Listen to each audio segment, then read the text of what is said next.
with 20 working languages, and this is where we talk about languages and language learning and all sorts of other stuff, and we play games. This is Elise with an update on the ongoing Inessa Armand translation project. We now have 37 of the 38 extant essays and speeches by Inessa Armand translated into English for the first time.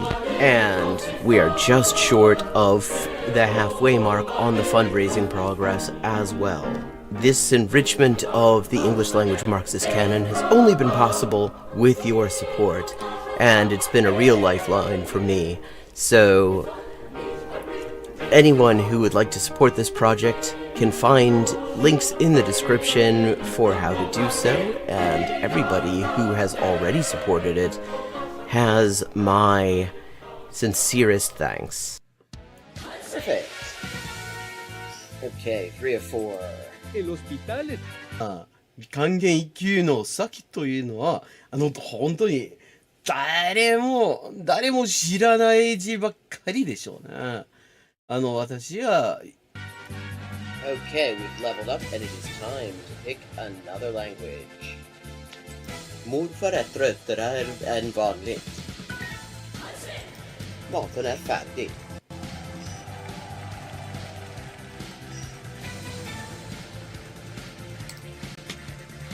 And let's see what we're doing when we get back.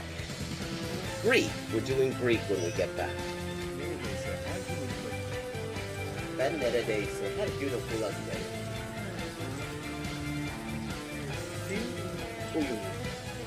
Fun fact. Turkish. Hello, Shakespeare. How you doing? Fun fact, in Spanish, the word for bishop in chess is alfil. And that actually comes from Arabic. Fil. The same word fil as this.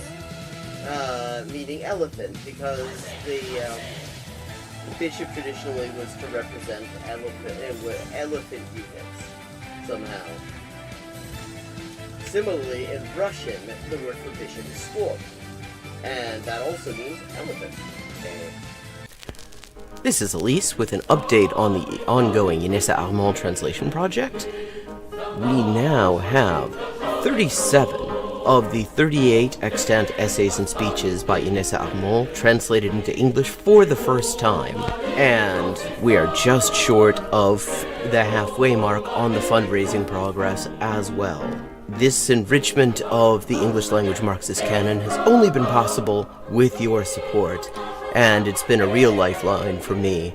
So anyone who would like to support this project can find links in the description for how to do so, and everybody who has already supported it has my sincerest thanks. Ça, c'est ça, que c'est ça, non ça, c'est ça. Sol chi sa che nulla sa, ne sa più di chi ne sa.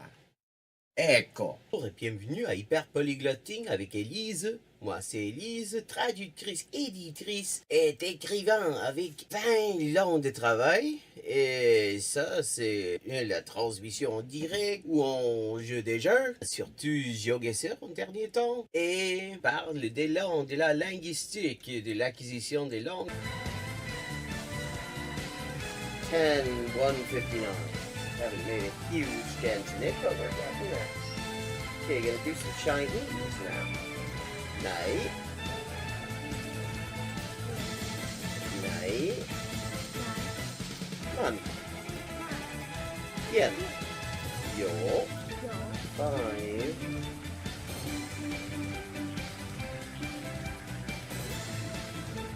Ducks are drinking wine.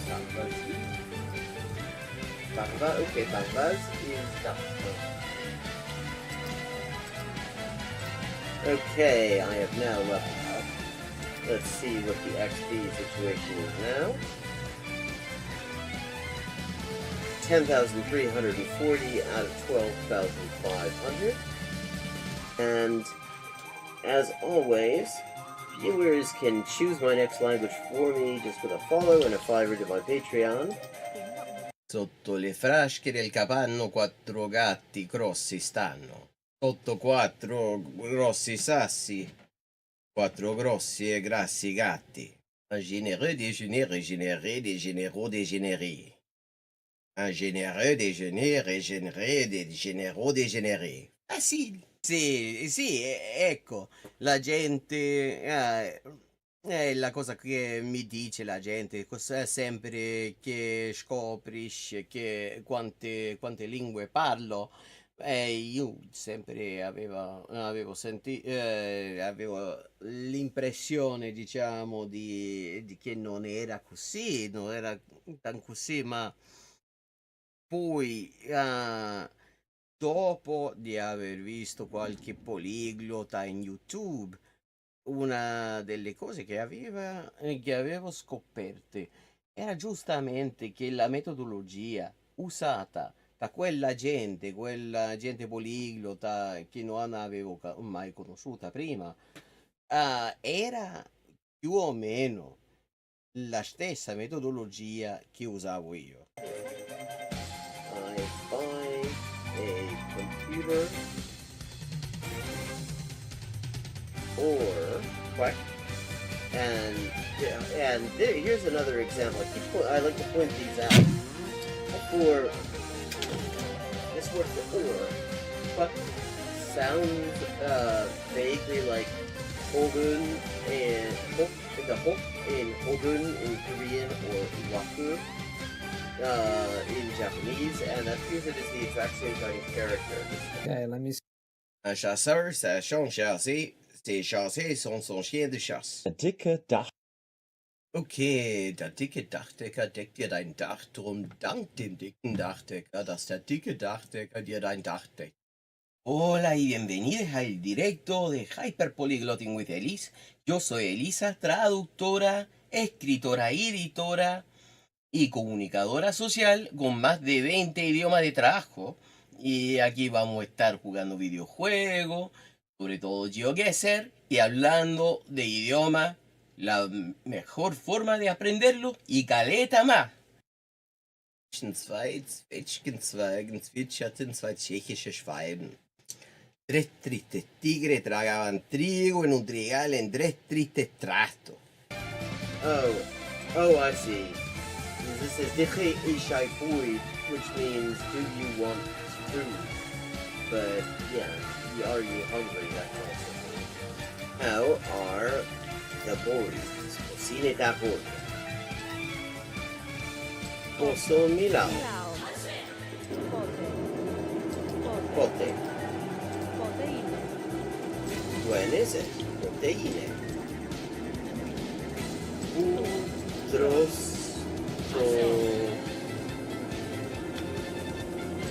Topolo. In the designated chicken eating area, obviously.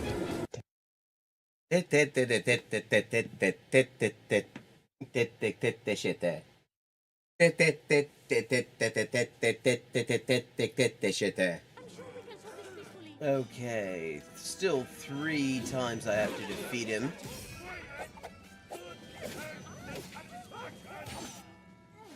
And I don't have a whole lot of health left. This is Elise with an update on the ongoing Inessa Armand translation project. We now have 37 of the 38 extant essays and speeches by Inessa Armand translated into English for the first time, and we are just short of the halfway mark on the fundraising progress as well. This enrichment of the English language Marxist canon has only been possible with your support, and it's been a real lifeline for me.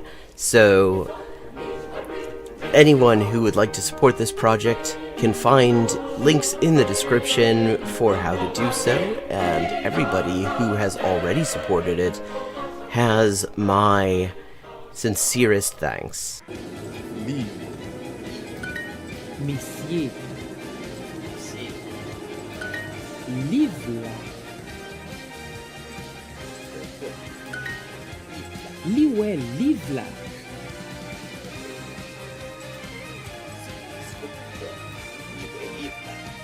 Bucks Mustan kissan paksut posket. Maciej. Yeah. Ja. Sy. Vysoký. Matěj. Proč? Jíte. Počkej. A. Sy. Track 6. Aspri Petra xes aspri apton ilio xex asproteri.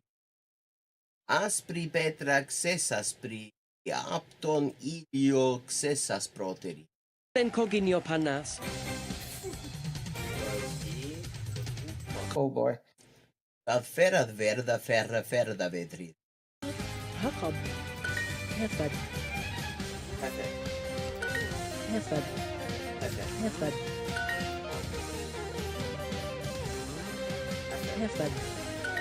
Hek. Hek. Hek. Саша по шоссе. А Саша по шоссе несла сушку на счастье и сосала сушку. А Саша по шоссе несла сушку на счастье и сосала сушку.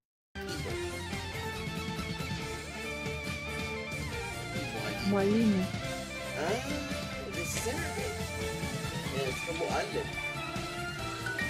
Juma ni mwalimu mke.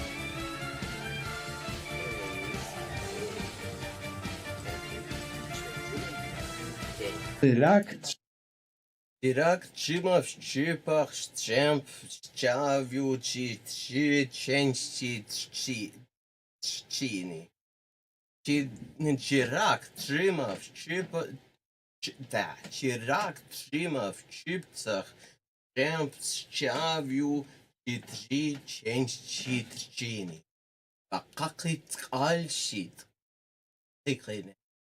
Бакакит алши хикрин.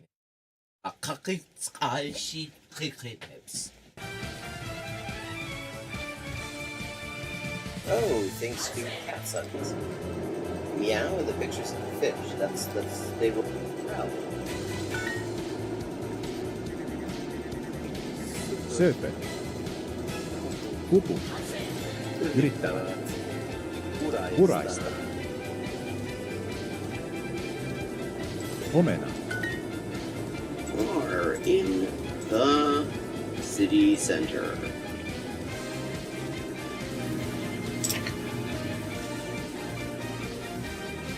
And it's got some interesting aspects to it. 여자는 어느 나라에 있습니까? 여자는 어느 나라에 있습니까? 여자는 어느 나라에 있습니까? Countries or living things. Hello and welcome to Hyperpolyglotting with Elise. I'm Elise, translator, writer, and editor with 20 working languages, and this is a stream where we are going to be talking about languages and language learning, answering your language questions, and raising funds for my crowdfunded translation project. Let's just get started.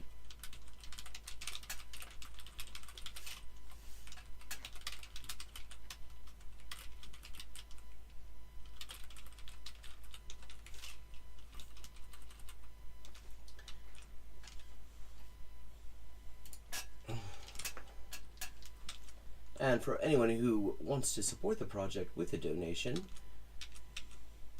I'm going to just drop a link in chat. Also going to drop a link to where you can actually look at the completed translations.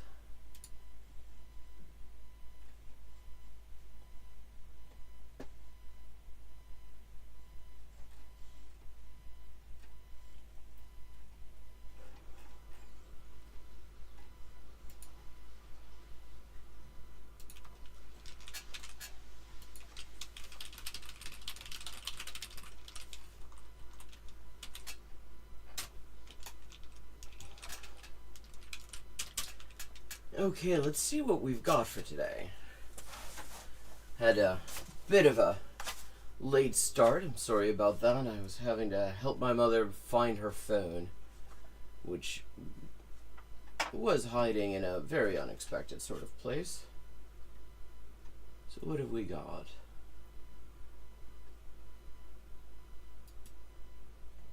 Thought we might look at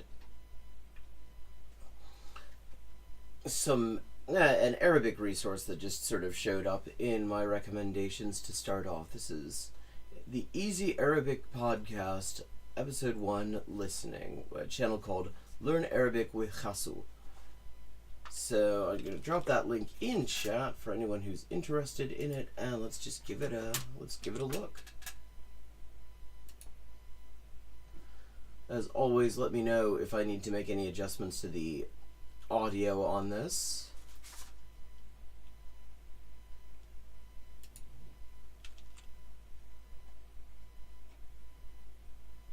Get my chat widget where I can see it even in full screen. Always on top. There we go. How's everybody doing, chat?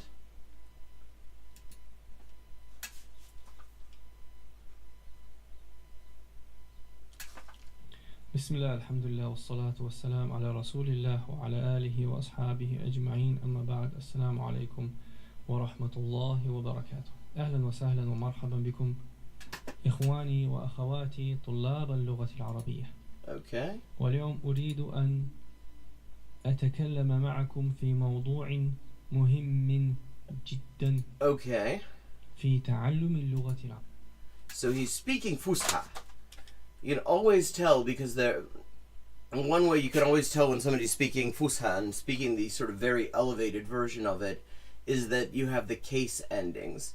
There are vowels basically ending everything, even words that would otherwise end with consonants. So he has different, I didn't mean to go comments. I was actually looking here for subtitles. Let's see how the subtitles look. عربية وهو الاستماع. الاستماع وما أدراك ما الاستماع.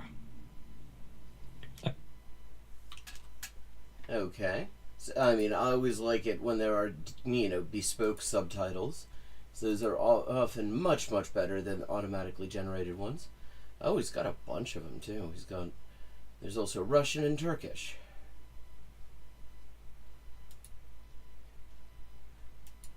Istima'a. Istima'a. Yes. Okay. I mean, one thing I've learned as I've been working on Arabic is the more you start to understand these consonant structures, the easier it is to make sense out of the language and make sense out of words you haven't heard before. Like, I hadn't heard istima'a before, but if you know that the word for listening that has a consonant root that is sa, mim, ain, then you know that and you know that one form to make a noun out of that is I, consonant 1, I, consonant 1, ta, consonant 2, a. Then you can actually sort of recognize these things. That's easier to show if you're writing it, but the more you pick up those structures, the easier it is to start recognizing words you haven't heard before. وما أدراك ما الاستماع. الاستماع كما فهمتم من الكلمة نفسها هو أن تستمع إلى اللغة. فالاستماع مصدر استمع يستمع استماعا. Okay, so the first thing is he speaks at it's like a pretty natural rhythm but slow, which is good. يعني أن تسمع اللغة.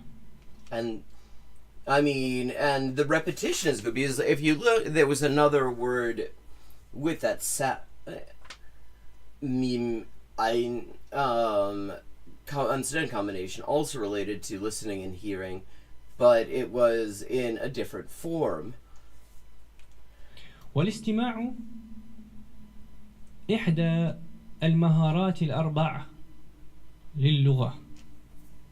فالمهارات اللغوية هي So maharat is skills. Okay. Yeah, I mean, this is good. I'm finding personally, I understand a fair bit of what he's saying. Like, if you get used to the different ways, and something like this can help with this, because he's using these words repeatedly in different forms, then it becomes a lot easier. Then it becomes a lot easier to just acquire new vocabulary, like lughawiya. If you know that lugha, like lughat al-arabiyya, is language, and it's probably one of the first words that a lot of people learn in Arabic.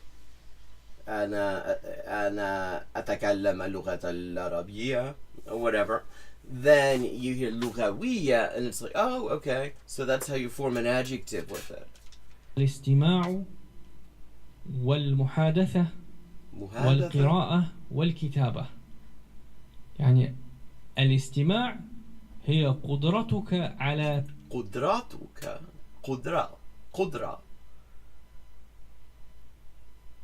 فهم كلام تسمعه، والكتابة هي قدرتك على التعبير. I mean, I like the repetition here, because he's using both of these. He's using all these words repeatedly in the same and different forms. So that is definitely very good for listening and for language acquisition, I think. كتابي والقراءة هي قدرتك على فهم كلام مقروء. I mean, and you have this structure repeated over and over again. Your ability to understand, your ability to express. It's like قدراتك على فهم.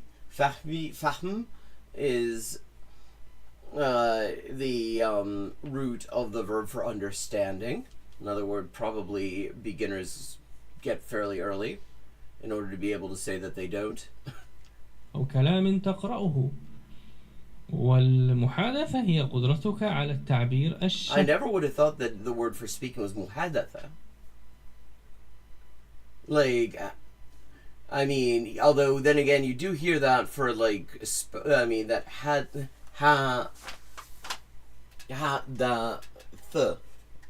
you hear that in the context of like spokesperson and stuff like that. I would have thought it would be mukalama or something. شفهي الشفهي شفوي شفه شفوي شفهي. صراحة إلى الآن. You see, which is a nice reminder, even native speakers have some trouble with this stuff. Shafahi, yeah, because he's trying to remember what the right form is, and he said it so many times, I guess, that it stopped making any sense to him, and so he's shafahi, shafawi. قد أشكلت علي هذه الكلمة شفهي شفوي. على كل حال الآن الساعة الرابعة. على كل حال is anyway. I hadn't heard that before, but hal is a word that you see all over the place. Like, it's been adopted in all sorts of languages that have borrowed a lot of words from Arabic. Like Turkish has it, and where it's used mostly for like case or situation. Yeah, Farsi has it as well, as where they've actually taken it. Like there's kif al hal or kif halik, which is what is like how is your condition, how are you doing, and they in Farsi have taken it and they use the word hal, which they pronounce hal, and just add their own, and then the rest of it is just Farsi, which is hale shuma haleton cheture. الرابعة ليلا وأنا أجلس في هذه الغرفة والجميع نائم وأنا أتكلم معكم. نعم الاستماع. كنت أريد. So it's I guess 4 o'clock at night here means 4 a.m. ونتكلم معكم في هذا الموضوع. ما أهمية الاستماع في تعلم الهمية importance. So مهم همية. اللغة العربية. أستطيع أن أجزم أن الاستماع من أهم المهارات. Okay. So, I mean, I like the style of this. I'm gonna just check out the rest of this channel. Yeah, suscribirse, claro. Vamos a ver qué más tenemos acá. Because, I mean, I think he does a good job with speaking in an understandable way. Okay. He says, just trying to make learning Arabic interesting.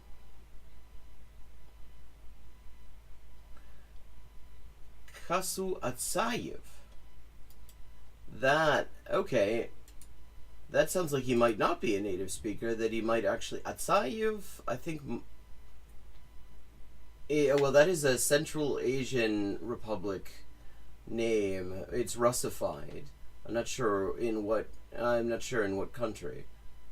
Okay, let's look at some of the other things we've got here.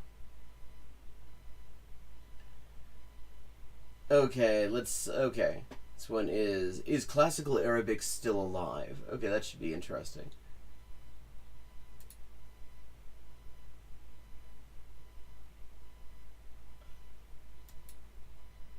I was gonna say Khasu doesn't really sound... I'm here practicing my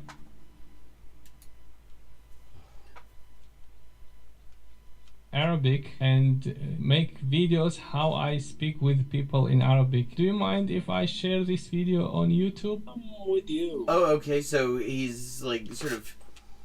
This is chatting with random people. Okay, no I'm problem. with you, Qasim. Okay. Share this video on YouTube, Qasim? Yeah. Okay, I'm with you. I'm famous in Saudi Arabia, Qasim. You know? ما شاء الله ممتاز. Yes, I have 2 million in TikTok. ما شاء الله. I have 600,000 on YouTube. Oh my God. Not bad. So I just... My name is Abdullah Ziad. والنعم عبد الله. اسمي قاسم. I'm just trying to show people that they can use this website, for example, to practice Arabic, because... Okay, so I'm just gonna skip a little bit. نعم، وأدرس في ماليزيا في الماجستير في قسم تعليم العربية لغير الناطقين بها. Okay. Okay, we have bilingual subs. I like that. في قسم تعليم العربية لغير الناطقين بها. يعني هذا تخصص غير المنطقين. What is it? غير المنطقين بها. The non-native speakers. غير الناطقين بها. ناطق. I haven't heard that word before. العربية لغير الناطقين بها. يعني هذا تخصصي. وأود أن أتعرف إليك يا عبد الله. كم عمرك ومن أين أنت؟ أنا عبد الله زياد. اسمي عبد الله زياد. أحد المشاهير في المملكة العربية السعودية. من المشاهير ما شاء الله. مشاهير. Okay, so that's celebrity apparently. Celebrities, مشاهير. أنت مشهور مشاهير. Okay. مشهور في أي منصة؟ في اليوتيوب، في الانستغرام؟ في التيك توك. أنا في التيك توك. ما شاء الله. يريدوني يجدوني هناك. طيب اسمك في التيك توك؟ So is this like random chat platform all people who have a stream that they're advertising or farming for content? Like, what platform is this? Maybe I should be going on it. عبد الله زياد. زياد. هناك بكل سهولة. عبد الله زياد، جميل جدا. وكم عمرك يا عبد الله؟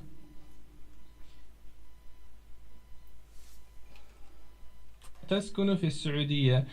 Okay, so I have to say this looks like a pretty good channel for like listening material in particular. If you're sort of like me, hello Ata, in the sort of, I guess I would say I'm somewhere in the intermediate range on Arabic. But okay, so let's see what else we've got. How you doing, Ata?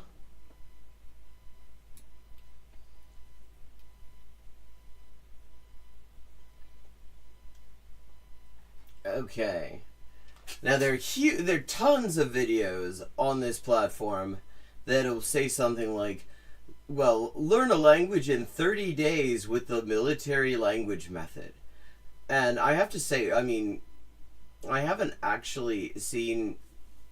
If they're learning it in 30 days, it's probably they're not doing very well, but they don't necessarily have to know a whole lot. So, okay, what 30 days... This is a guy called Tony Marsh, never heard of him. But learning a language in 30 days is sus. What is Death Stranding?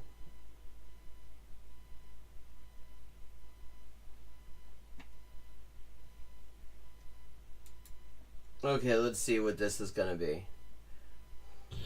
In this video, I want to talk about the outline of the method that I use to teach Spanish, Portuguese, Arabic to the military. And typically the goal is working together for 1 month, and we want you to become conversational in Spanish in 1 month. Why? Conversational in Spanish in a single month. Like, what kind of conversations are you having after a single month? Because we don't have 3 years before deployment. That's my day job, is as a military linguist, and conversation in a month is the name of the game. If it's taking longer than that to become conversational, then you're doing something wrong. So, like, how are we defining conversational is the first question. I mean, usually around this point when I'm looking at a video like this, I'm saying, what do we mean by fluent?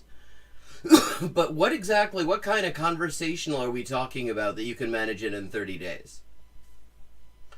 Oh, cool. What kind of game is it? In this video, I want to talk about the way to how to do it right. Okay. We begin. I want to basically draw the method for you. There's going to be a pyramid structure here. Thing one, the basis is structure. Okay, so what is the structure of language? Structure is how the language works. Okay, so you're going to learn all of... Okay. I break down structure into 3 categories: verbs, vocabulary, and useful expressions. Verbs. Okay, one of those things is kind of related to structure. Are I am, I have, I like, I want. I mean, so I should note he's teaching a whole bunch of languages, which immediately makes me wonder, how well does he speak any of them? Did he also learn them in 30 days with a similar method? Oh, cool. So is it more like kind of a role-playing kind of thing? Is it more like a, Metroidvania kind of thing? I went, whatever your verb is. From there, you mix and match the verb and the vocabulary. Section 2, right? Verbs, vocab, useful expressions. Verbs and vocabulary mix and match together. They go together like yin and yang. You can say, I am Tony. I'm from Chicago. Are you from? I like this. Do you like that? You can play a whole back and forth tennis game, just asking questions and answers revolving around verbs and vocabulary. That's the structure. Useful expressions are okay, very good, nice. Interjections. Okay. Those 3 categories comprise structure. What's wild about that is that he hasn't said anything about the things you would normally talk about when you say structure. Namely, like, do adjectives come before or after the thing they modify? Like, is it a left branching language where modifiers come before the thing they modify? Is it a right branching language where they come after? Like, that is kind of weird to be describing structure in this way.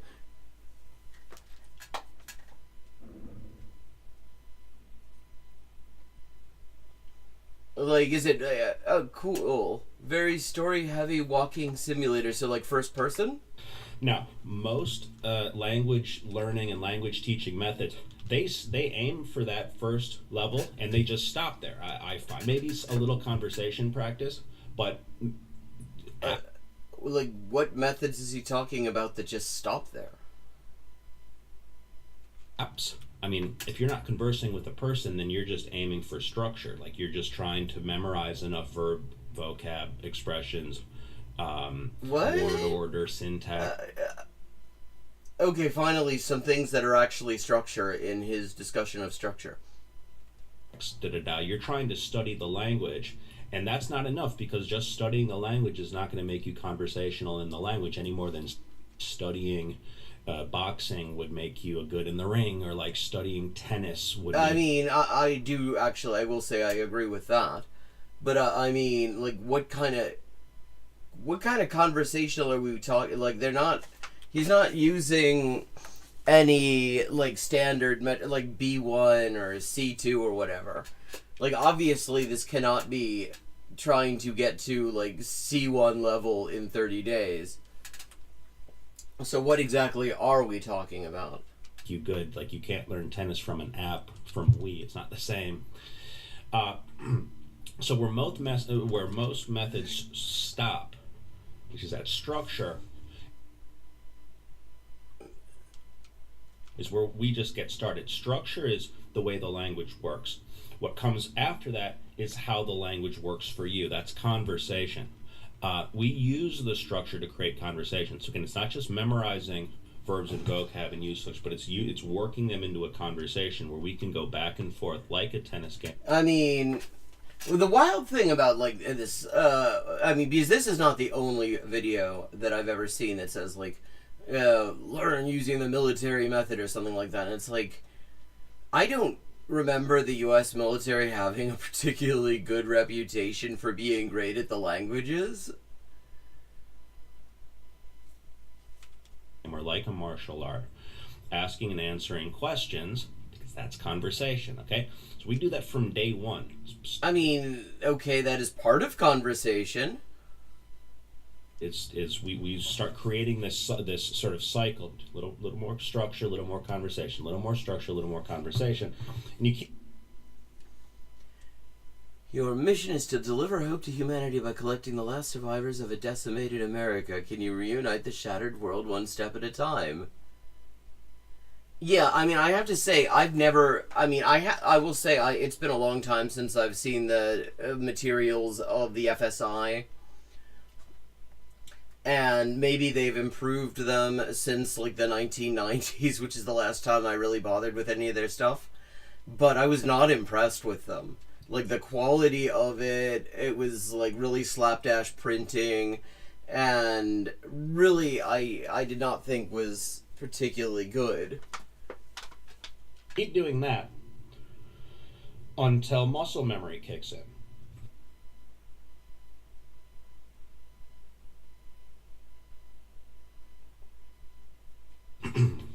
Which is level sort of 3, right? Muscle memory.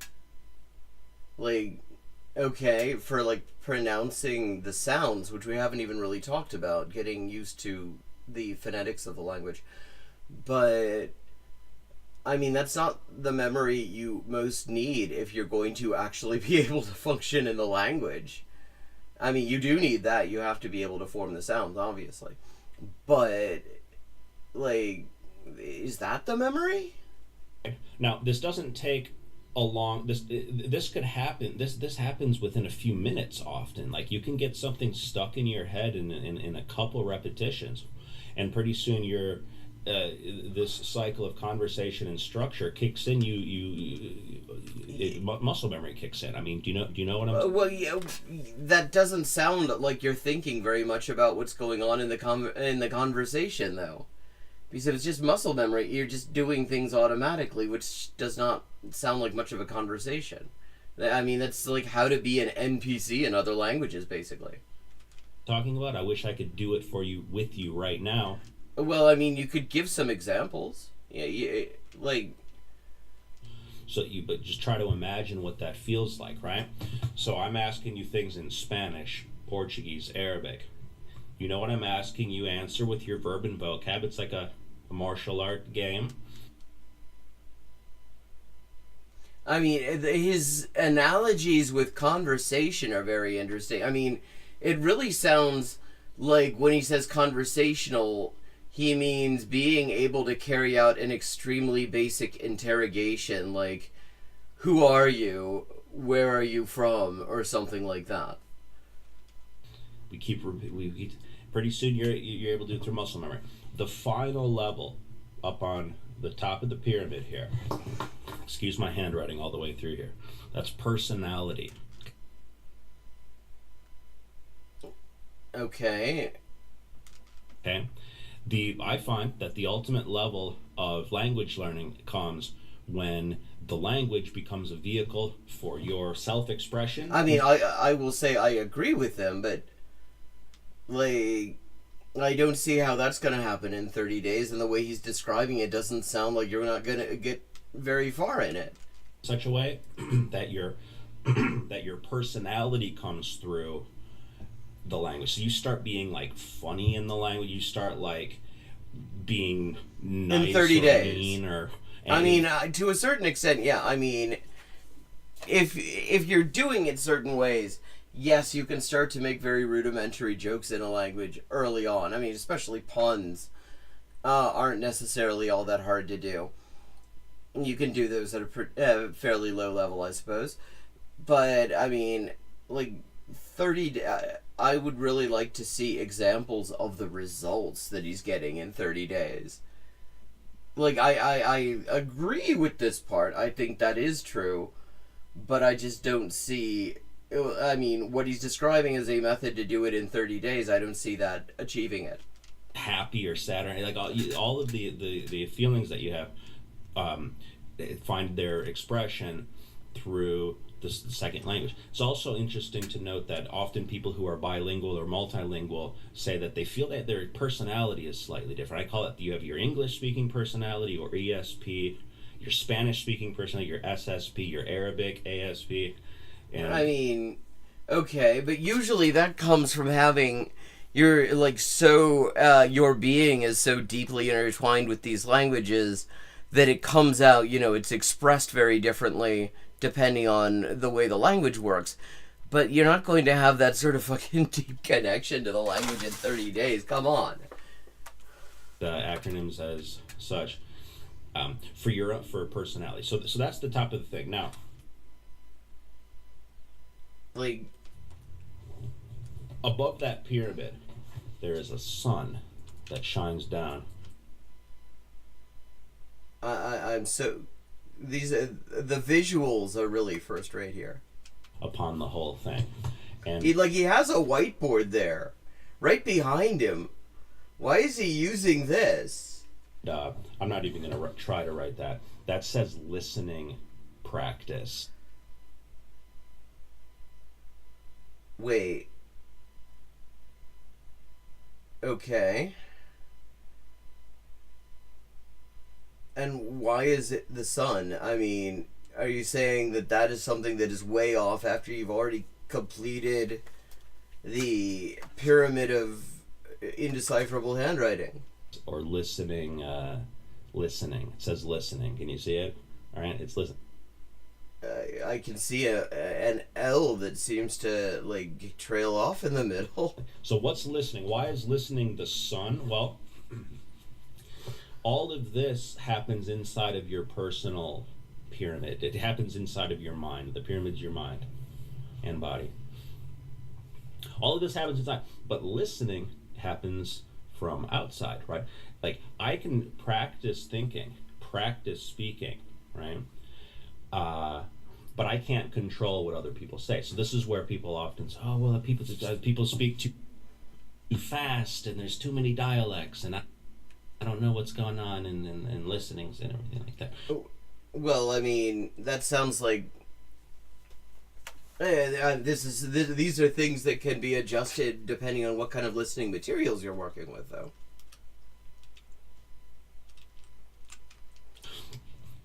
Listening practice nourishes your personal approach, right? Like I mean, I do agree that.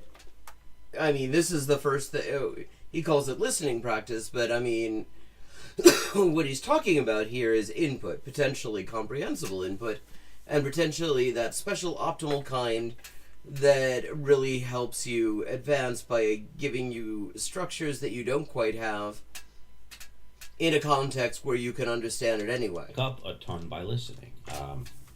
And it's worth noting that where do the rays of the sun, where do they touch first on your pyramid? They touch on personality, right? So when you listen to someone speak, it's like when you hang out with someone for a long time, or often in like a week, and all of a sudden you're talking like them. Other people's speaking rubs off on your personality. So by focusing on listening and the strategies of listening, which we would get into later, namely you're supposed. Okay. I'm kind of curious, have we got on this channel any examples?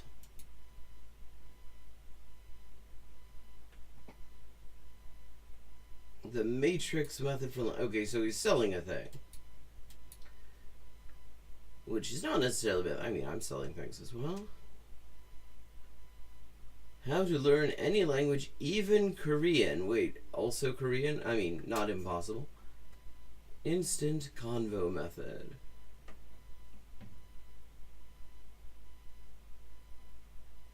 The conversation tool any teacher should use.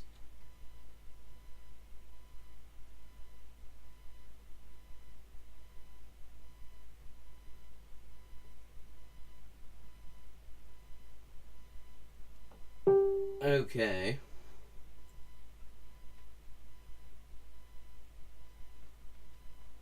Like, why is he say? Oh, okay, so I'm just curious if we have any examples.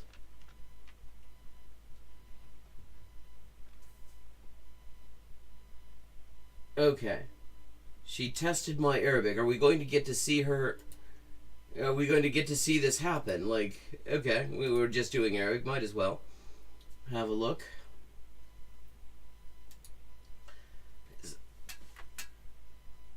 I mean, if somebody... Here's the thing. If somebody gives a claim about the amount of time it's going to take for you to get an outcome, then they really need to be specific about what that outcome is. And one of the things that really kind of makes me suspicious here is that he describes the outcome in the vaguest possible terms. Like, conversational is just doing the same work that fluent often does, which is to allow people's imaginations to fill in the gaps. Like, what do they think conversational means? What do they think fluent means? If you're not being specific about what these things mean, then people will just assume that whatever they understand those things to mean is what you understand them to mean. When it comes to language learning, often people report having studied a language but not being able to speak. They say, I've studied Spanish, French, Portuguese, Arabic, whatever it may be, for years, but when the time comes to speak to a person in real life, I freeze. And by the way, that's something that can happen in your native language. I mean, okay, like, fair dues, this is all valid, but I want to see the Arabic testing. Like, he says that he's teaching it, so let's hear how he speaks it. That OPI practice is the number one thing that stands between passively studying a language and actually being able to speak effectively in real life. In this video, I'm going to show you an example of what an OPI can look like. My friend Reem, who is a native speaker of Syrian Arabic, is going to test my Syrian Arabic speaking. Now, Syrian Arabic is not the dialect that I studied. I studied modern standard Arabic. Okay, so the dialect he knows is just Fusha. Which, it's worth noting, I mean, that is not really a language that people have conversations in for the most part. Like, most people, like, that's, like, for watching the news, for the most part, or, like, reading books and stuff like that. This is not, like, this is already not conversational, so practically, when you're talking about Syrian Arabic versus Fusha, you're almost talking about, you're more or less talking about different languages. So for me, speaking Syrian Arabic is an extra challenge. But in any case, this will demonstrate the OPI process. The video might be a little fuzzy. We did this kind of a last-minute webcam, so bear with me. But I hope this inspires you in your language learning to practice the game of answering questions. It's actually a lot of fun. So enjoy my Syrian Arabic OPI with Reem. مرحبا كيفك؟ مرحبا يا ريم. أنا منيح الحمد لله. وين أنت هلا؟ أنا بشيكاغو وأنا Not be Chicago. Fee Chicago. Be Chicago means by means of Chicago. Like, okay. بالبيت هلا. Fil bait. Fil bait, not be. Okay. Like, if his Arabic is at a level where I can notice he's making mistakes, then what the hell is he teaching people? Because if he's teaching people that you use be to mean in, I can see where you could get that if you're starting from Hebrew, which he also kind of says, he has a video there that was like learn Hebrew and Arabic at the same time. Because in Hebrew, yes, the b or ba, if it's a definite article, means in. But be in Arabic does not mean that. It means with or using or by means of. And then just to be sort of confusing, in Farsi, be means without. But they attach it to Arabic words. شو عم تعمل هلا؟ عم بدرس عربي وعم بحكي عربي معك. شو رح تعمل بكرة؟ بكرة إن شاء الله راح اشرب قهوة وراح أعمل فيديوهات ليوتيوب وراح اشتغل. I mean, he's trying to speak Syrian Arabic there. Like, previously it had sounded very much, like he said, bahki. بكرة. So, which is Syrian, this is something that Syrian has in common with Palestinian, is this sort of verb prefix, ba.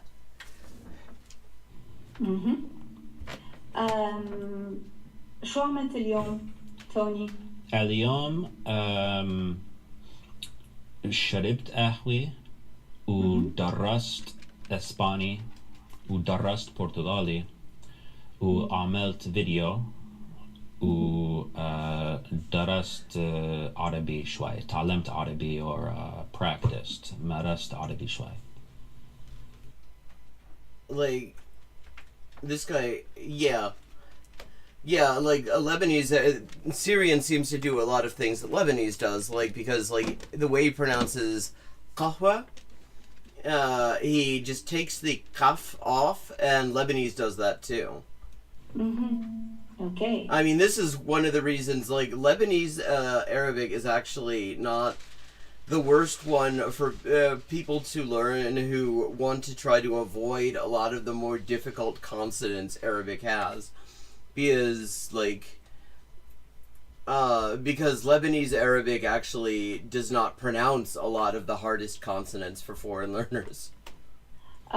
شو كنت عم تعمل اليوم؟ قبل هيك؟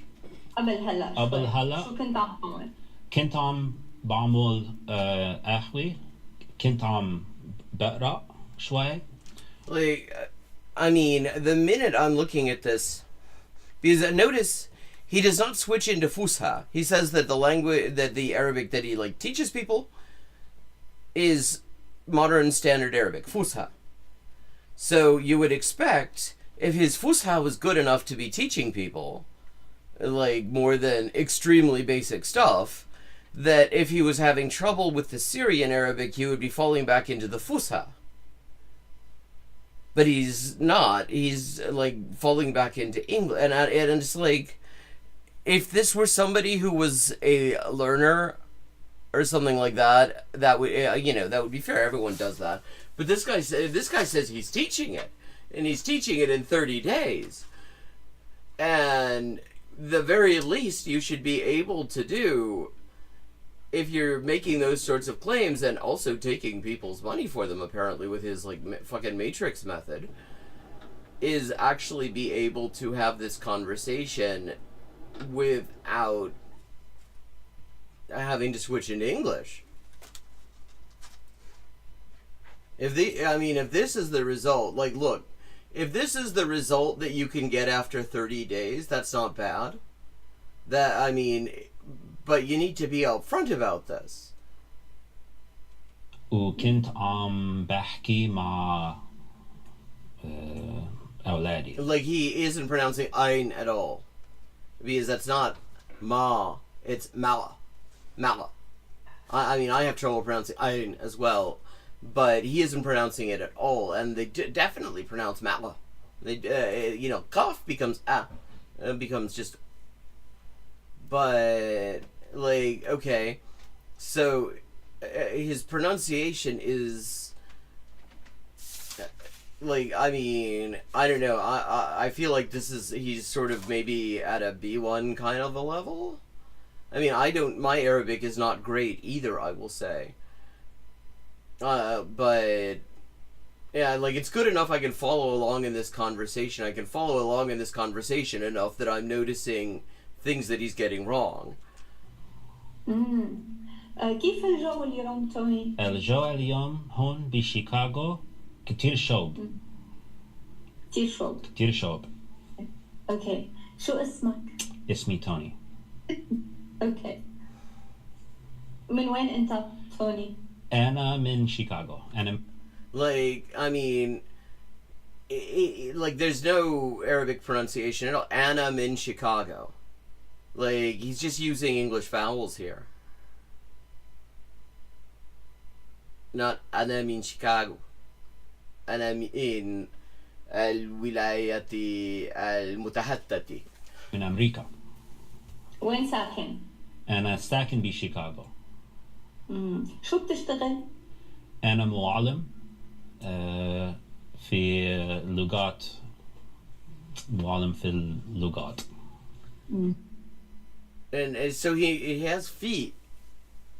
Yeah, كتير شوب. I don't know, maybe that is a Syrian thing and they use كتير, which means a lot, the way that jiddan is used for very, I don't know, maybe that is a thing. I can't speak to that, but it's like this guy apparently, is this his level in the languages he teaches? Okay, I'm gonna just look. Let's see.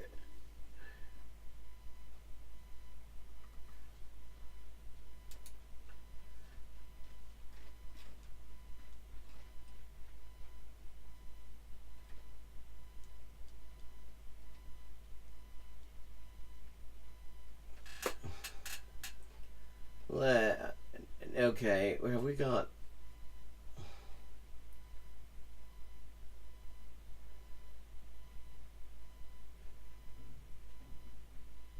Okay, here we go.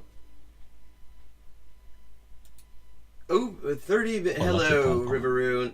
Well, we were looking at an Arabic podcast, like an Arabic learning podcast that was actually quite good.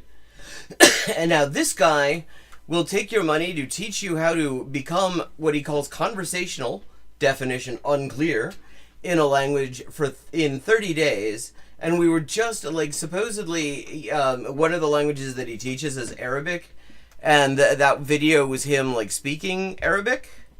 Except he really, like, he's not at a level of Arabic where he really should be teaching it. ¿Cómo estás? Puse 30 minutos en el reloj. Okay. I will say, immediately, better pronunciation in Spanish than Arabic. Like, where's that r sound when, like, Arabic has that too, although he seems to, like, not distinguish between r and r, and r, like you said el reloj, and it's like, you know, el reloj. Aquí tengo mi cuaderno. You know, I'm like, okay, y aquí escribí día 1. Tú también puedes escribir día 1. This is Spanish white belt to black belt, and it is about OPI training. I'm not sure what OPI stands for. To me, OPI is nail polish.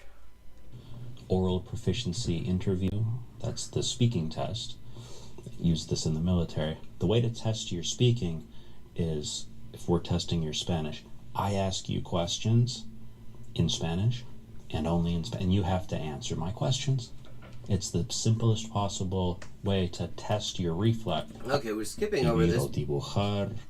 because I want to hear him actually speaking, because like if he's teaching, this is a way to get an idea of what he means by like conversational.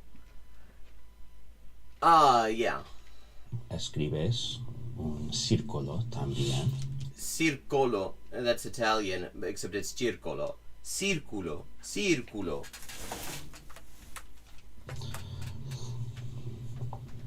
Voy a escribir o dibujar otro círculo y otro círculo. Mira, 1, 2, 3, ¿no? Okay, like Spanish, not terrible, but I don't know that I'd be teaching it at this level. 3 círculos. You can say what I say. Say 3 círculos. ¿No? Entonces. Yeah, thank you, Atta, for thank you. Dibujar Clarifying una línea, 2 líneas. Say it with me. Linea, like, okay, right word pronunciation, not great on there, and he pronounces the D like English. He says duh, not the. Like. Here, all right. So blanco, negro. You could put an N there too if you want to. Blanco, negro, B and N. I don't know, W. All right. Blanco y negro. We're looking to follow the path that goes up and then down. Why does it go up and then down? It goes up and then down. I'm just skipping ahead to see if he. Okay, well, how do you train like a black belt even though you're wearing the white belt? ¿Qué estás ahora? ¿Qué estás haciendo? ¿Estás tomando café? ¿Qué estás tomando? ¿Te gusta viajar? ¿A dónde has viajado? I mean, I will say, like, actually coming up with stuff to say in a language, if you don't, like, have a conversation going on, is difficult. So, I mean, but at the same time, it's like, okay. So, like, clearly, I would say better Spanish than Arabic, but at the same time, I don't know about teaching it. The the deal with OPI is the questions get harder and harder until you can't anymore. Like, what kind of questions are they asking that you can't anymore? Okay, like until you're like, what? That's how it works. Well, yes, that is good. He does not use ass diagrams. He likes pyramids. He's very big on triangles. All right, so I think of it as a Space Invaders game. You know, like you gotta shoot down the question. Okay, that's all you need to know for Cinturón Blanco. I would add to that verbs things. Well, we're going to switch over to Cinturón Negro because I'd like to see what his power level actually is. Con Cinturón Rojo. Cinturón Rojo is everything involved in Cinturón Blanco plus verb timeline. I'm gonna write. So we're okay. I mean, the more I hear him describing all of this, the more we're talking about an extremely basic level. Like, I mean, I'm not saying it's like if you getting to that level from scratch is absolutely an achievement. But when but it is a way of gauging what he means when he says, like, he's going to teach you something in 30 days. Escribir, verb, timeline, pasado, let me do it, then you do it. Pasado, presente, say it with me, presente, y futuro, ¿verdad? So he's talking about verb tenses. So apparently, so he's doing this like white belt to black belt. And we were looking at white belt there, and I wanted to move ahead to the more advanced levels to see what the more advanced, what he even means by those things. Because that's the thing, he's, in that video about learning in 30 days, he's very non-specific about what you actually will manage to learn in those 30 days. And so I was trying to get an idea of what we're talking about when he uses these, like, martial art. He likes martial arts and 80s video games analogies. Space Invaders, white belt, red belt, black belt. Which is already, there are a bunch of belts between white and red. Red, at least when I was doing Taekwondo, red was right before black. Yeah, you had to go through white, yellow, blue, brown.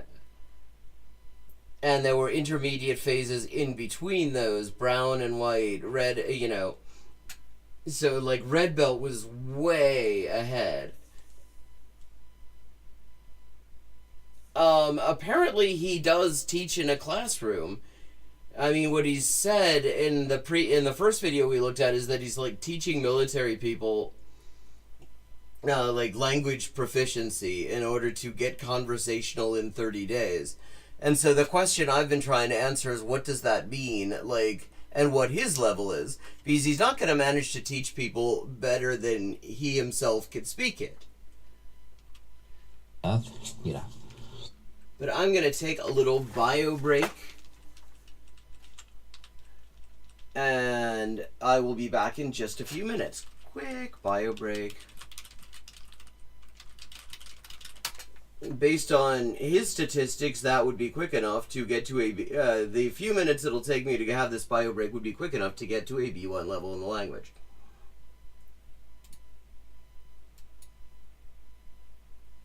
Hi, and welcome to Hyperpolyglotting with Elise. I am Elise, translator, editor, and writer with 20 working languages, and this is where we talk about languages and language learning and all sorts of other stuff. And we play games. This is Elise with an update on the ongoing Inessa Armand translation project. We now have 37 of the 38 extant essays and speeches by Inessa Armand translated into English for the first time. And we are just short of the halfway mark on the fundraising progress as well. This enrichment of the English language Marxist canon has only been possible with your support, and it's been a real lifeline for me. So, anyone who would like to support this project can find links in the description for how to do so, and everybody who has already supported it has my sincerest thanks. Perfect. Okay, 3 of 4. 還元1級の先というのは本当に誰も知らない字ばっかりでしょうね。私は Okay, we've leveled up and it is time to pick another language. Morfar är tröttare än vanligt. Maten är färdig.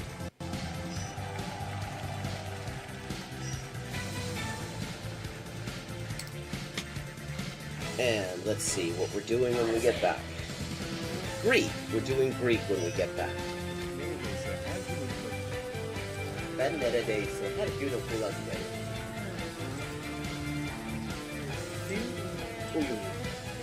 Fun fact. Turkish. Hello, Shakespeare. How you doing?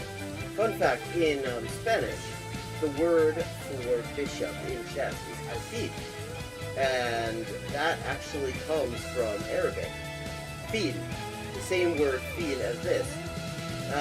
Meaning elephant, because the bishop traditionally was to represent elephant units somehow. Similarly, in Russian, the word for bishop is skor, and that also means elephant. This is Elise with an update on the ongoing Inessa Armand translation project. We now have 37 of the 38 extant essays and speeches by Inessa Armand translated into English for the first time. And we are just short of the halfway mark on the fundraising progress as well. This enrichment of the English language Marxist canon has only been possible with your support, and it's been a real lifeline for me. So anyone who would like to support this project can find links in the description for how to do so, and everybody who has already supported it has my sincerest thanks. Ça, ça, ah c'est ça, que c'est ça, non ça, c'est ça, sol chi sa che nulla sa, ne sa più di chi ne sa. Ecco. Bonjour et bienvenue à Hyperpolyglotting avec Élise. Moi, c'est Élise, traductrice, éditrice et écrivain avec 20 ans de travail. Et ça, c'est la transmission en direct ou en jeu des jeux, surtout GeoGuessr en dernier temps. Et parle des langues, de la linguistique, de l'acquisition des langues. 10-159. Haven't made a huge dent in it, but we're getting there. Okay, gonna do some Chinese now. Night. Night. Come on. Bien. Yo. 5.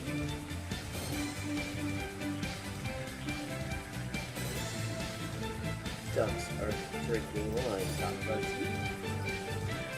Barbaz, okay, Barbaz is duck. Okay, I have now leveled up. Let's see what the XP situation is now. 10,340 out of 12,500. And as always, viewers can choose my next language for me just with a follow and a $5 to my Patreon. Sotto le frasche del capanno 4 gatti grossi stanno. Sotto 4 grossi sassi, 4 grossi e grassi gatti. Un généreux déjeuner régénéré des généraux dégénérés. Un généreux déjeuner régénéré des généraux dégénérés. Facile. Sì, ecco, la gente... è la cosa che mi dice la gente, sempre che scoprisce che quante lingue parlo. You sempre. And I'm back. Okay. I think we've seen as much as we need to from Tony. I was gonna say Tony Stark, but that was wrong. Creator of the Matrix method for military learning. Verb cups. Wait, okay. Teaching Spanish, Portuguese, and Arabic to clients such as the U.S. military, FBI, and NATO. Which is like... this is the standard of these languages you have to speak in order to get fucking military contracts? That tells you a lot. That explains why I have never actually heard any... In this video, I want to talk about the outline. Indication that people who, people in the military have some, like, special language ability. Okay, so now let's try... This is a short video. Learn any language fast, like CIA spies. Fluency in 3 months from a channel called So Easy. Actually is misspelled. So easy, actually. I mean, not as easy as spelling actually. Did you know that CIA agents can learn a new language in just 3 months? What does that mean? I mean, I did not know that. I still do not know that. Because what does that mean? Yeah, like, even his own stick figure is expressing a certain amount of doubt. I use their method, and today I speak 7 languages. Okay. In 3 months? And what does it mean, like, when you say you speak 7 languages? Like, this is one of the big things. Like, say what that actually means. Anyone who does not, it gives, like, this sort of vague language, like fluent, conversational, or just saying they speak it, and they're telling you that this is the method that does it, like, I mean, all of those things are fine as long as you actually give some indication of what you mean when you say these things. No textbooks, no classes. So what? I'll teach you exactly the same method in less than 4 minutes. And at the end of this video, I'll reveal a strange but incredibly effective trick. A strange and incredibly effective trick. Okay, we gotta have a strange trick. That you won't believe how effective it is. If you're like most people... This is a 2-minute and 43-second video. We're 24 seconds into it, and he still hasn't actually explained what the method is. Like, he hasn't even begun explaining the method. We're just on introduction here. You memorize a lot of vocabulary, but the moment you try to speak, your mind goes blank. Yeah, okay. I mean, this is such a standard thing to say. Yeah, I mean, it's true. This is a thing. But... I was like that too, but not anymore. Here's how I broke that vicious cycle and how you can too. Step 1, stop memorizing random words. Okay. That's not so much a step as a thing not to do. And I agree, like, memorizing random vocabulary is not really going to help you that much. Focus on just 20 concrete phrases that you would actually say. Okay. So we're memorizing phrases instead of random vocabulary. Random phrases instead of random vocabulary. Things like, how much is it? I'm from, can you help me? Categorize them into 3 categories. Okay. Survival, personal identification, daily life.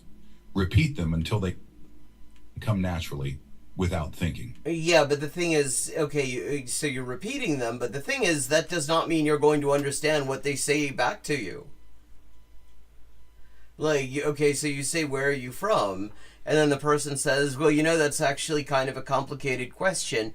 I live right now in, I live right now in Beirut, but actually, that's sort of a temporary thing because I kind of got stuck here because I ran out of money. I was trying to actually move to Sidon, but I had some friends here, so I kind of just stayed here. But that's not really where I'm from. See, where I'm actually from is Ramallah. But, you know, even that isn't quite right because, like, my family moved there and I was only there for, like, a week and a half after I was born. So I don't know if I can actually say, you know, and people has this, you know, you won't understand that just because you can say Antamin Wayne. Like, so you're memorizing phrases, but not necessarily what you're going to get back from them. So, okay, already getting off to an absolute cheesalicious start. What you'll Cheesalicious start. Now hear in the rest of the clip is what 90% of language learners miss. Okay, we're on 1 minute and 5 seconds at it, 2:43, and so far I have not seen anything. Like, first of all, is this how the CIA teaches people languages? Really? Like, I mean, I don't know. We're assuming that this guy is saying that. But, I mean, I haven't been given any reason to. Like, I mean, yes, he has, like, drawings. But none of them actually provide any proof that this is their method. That's why they fail. Step 2. Shadow training, the CIA's secret weapon. Find 2 to 3 minute authentic audio clips. Listen, start with 5. Okay, I mean, like, shadowing isn't a bad thing. I don't know that you call it a secret weapon, though. It's actually kind of a well-known technique. One that I think is actually not a bad idea, and I've done a fair bit of myself. I will say that. But, like, okay. minutes a day, then build up to 15 minutes. This quickly rewires your brain for fluency. Step 3. A term we have not defined. Immerse your mind. Turn your phone and apps into the new language.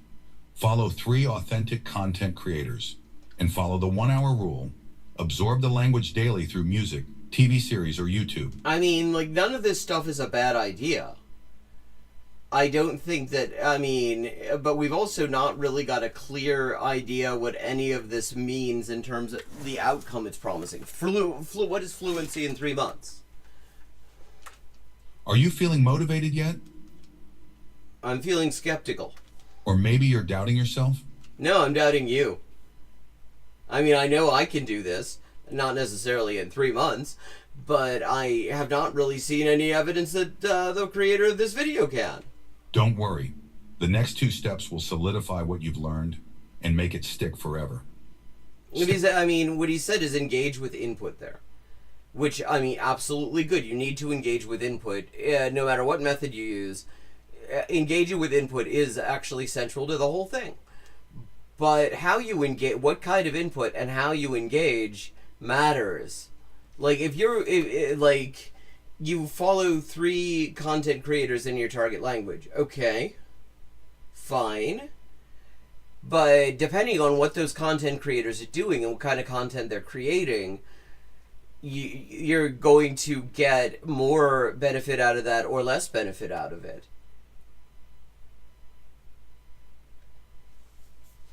Step 4. Active recall. The CIA doesn't overwhelm information. It builds lasting memory. Okay. Visualize each word with clear mental images.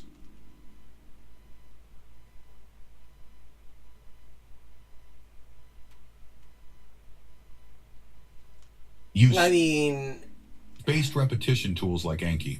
Step 5. So, like, the CIA's secret sauce is, like, lots of basically commercially available stuff. If we're to believe this.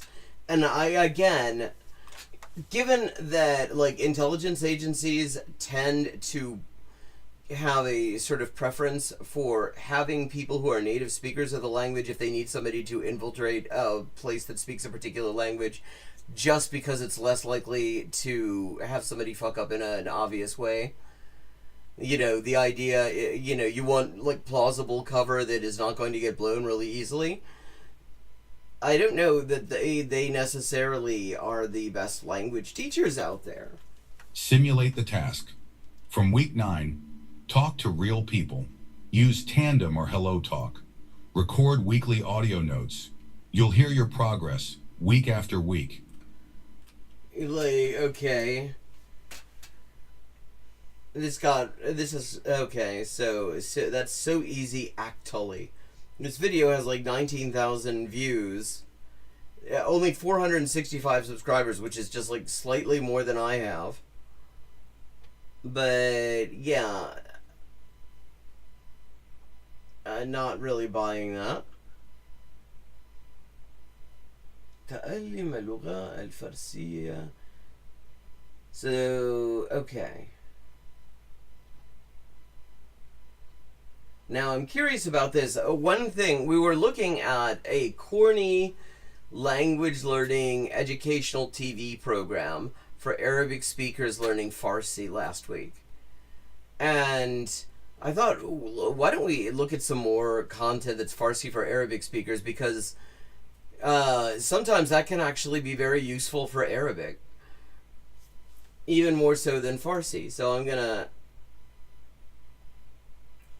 So I found this video. Assalamu alaikum mushahid. And this is a channel called... okay, let me see if I can read the title. Okay. تعلم اللغة الفارسية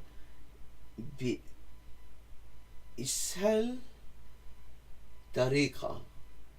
Okay, I mean... okay, so we... teaching Farsi with, and I'm not sure about the last 2 words, because my Arabic is not great. But I'm gonna drop the link in chat for anyone who's interested in the channel. I'm gonna just check this out and see what it's all about.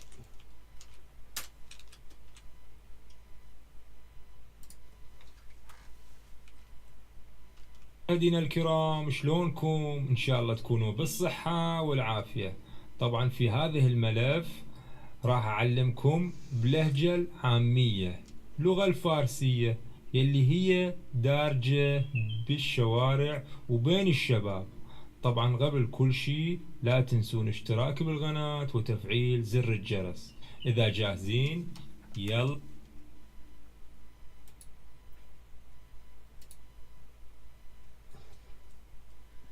Okay, so I'm going to just skip ahead. It's a 10-minute video. This is a lot of introduction, but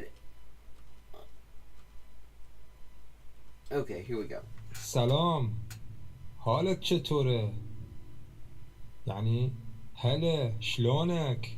هاي باللغة العربية. شلونك. Okay. هلا وعيني شلونك؟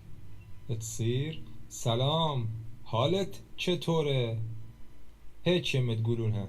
سلام، حالك چطوره؟ How are you doing? Not sure where Shlodak is in Fusha. I know that much. I'm not actually sure where it's from though. هلا وعيني شلونك؟ سلام، حالك چطوره؟ الجملة الثانية. Second sentence. چه خبر؟ همه چی خوبه؟ چه خبر؟ همه چی خوبه؟ Okay. يعني شنو؟ يعني شو الأخبار؟ كل شي تمام؟ Okay, شو الأخبار؟ كل شي تمام. Okay, so this sounds like it's like Shami. I mean, this is like what's what's new? Is everything good with you, kind of thing. شو الأخبار؟ شخبارك؟ شخبارك؟ كل شي تمام؟ باللغة الفارسية چه خبر؟ چه خبر؟ همه چی خوبه؟ هيك ما تقولونه چه خبر؟ مثل ما تشوفونه جاي يكتب. Oh, Khaliji. Okay. هاي لكم چه خبر؟ همه چی خوبه؟ جملة الثالثة. بچه ها بزن بریم یه چایی بخوریم. بزنین بریم.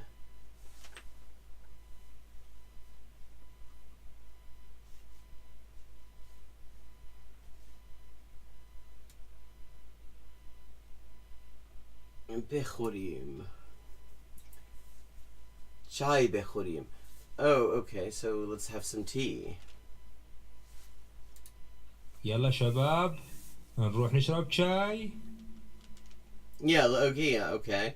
Let's go have some tea. يلا شباب نروح نشرب شاي. بچه‌ها.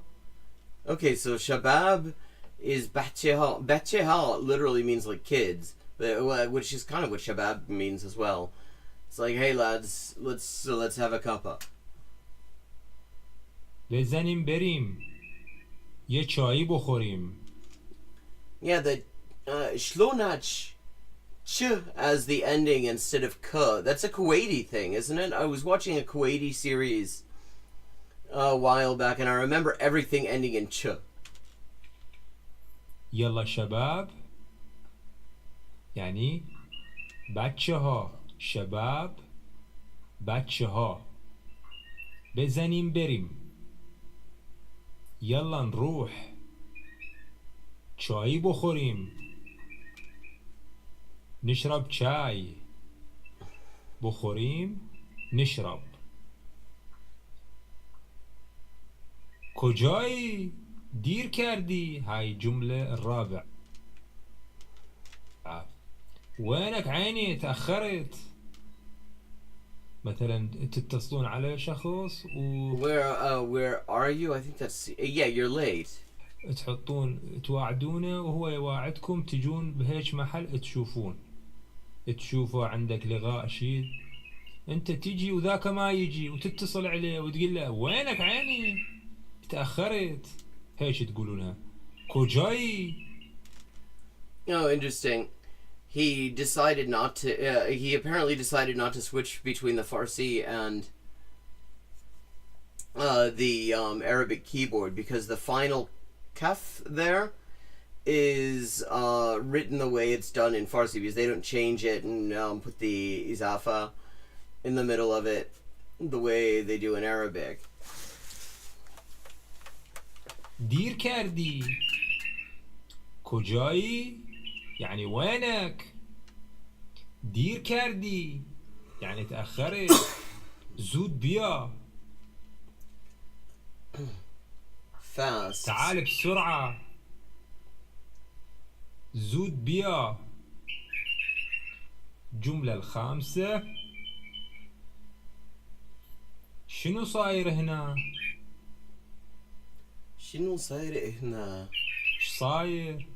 مثلا عندنا ايش صاير هنا تجون فرد مكان وتشوفون هوسة فردنا وبتقولون هاي ايش صاير هنا؟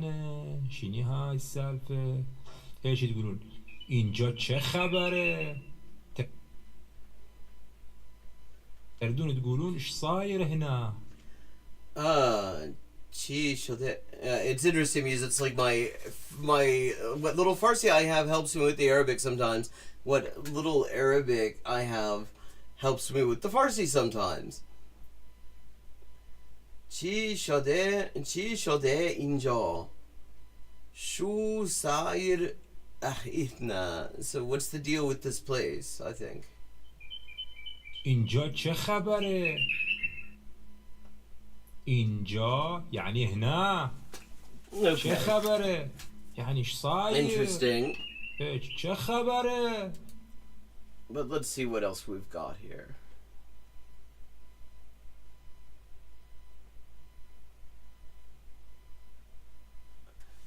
How Not to Get to from 0 to C1 in Spanish in 3 months by Evil Dia.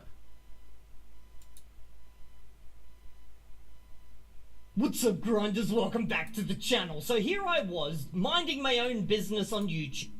Yeah, because he always minds his own business on YouTube. Doing, you know, what I normally do, just watching random shit, and I got recommended a video by you. And talking random shit.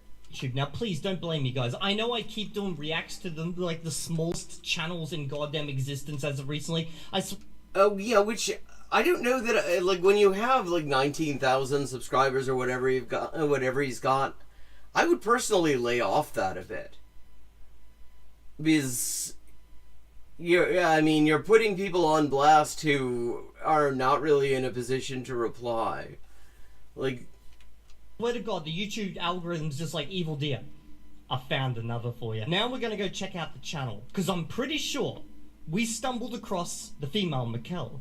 Okay, so I'm Mehin, law student, hyper polyglot, a health freak, and a productivity monster, and we've got the Queen's Gambit going on over there. She's pumped out a ton of shorts. I really gotta do more shorts, but I just can't be bothered. And then I went over here and I saw Women Lose, Stop Copying Men's Productivity, and then I passed the Maladaptive daydreaming is destroying you. How is this to the gifted kid who's losing it? Study Spanish C1 in 3 months, my insane method. I will teach you Spanish, French, Portuguese, and Italian in 7 minutes? Okay, I passed DALF C1 in 4 months. My full French study plan. Okay, so that is the sort of French version of the TOEFL.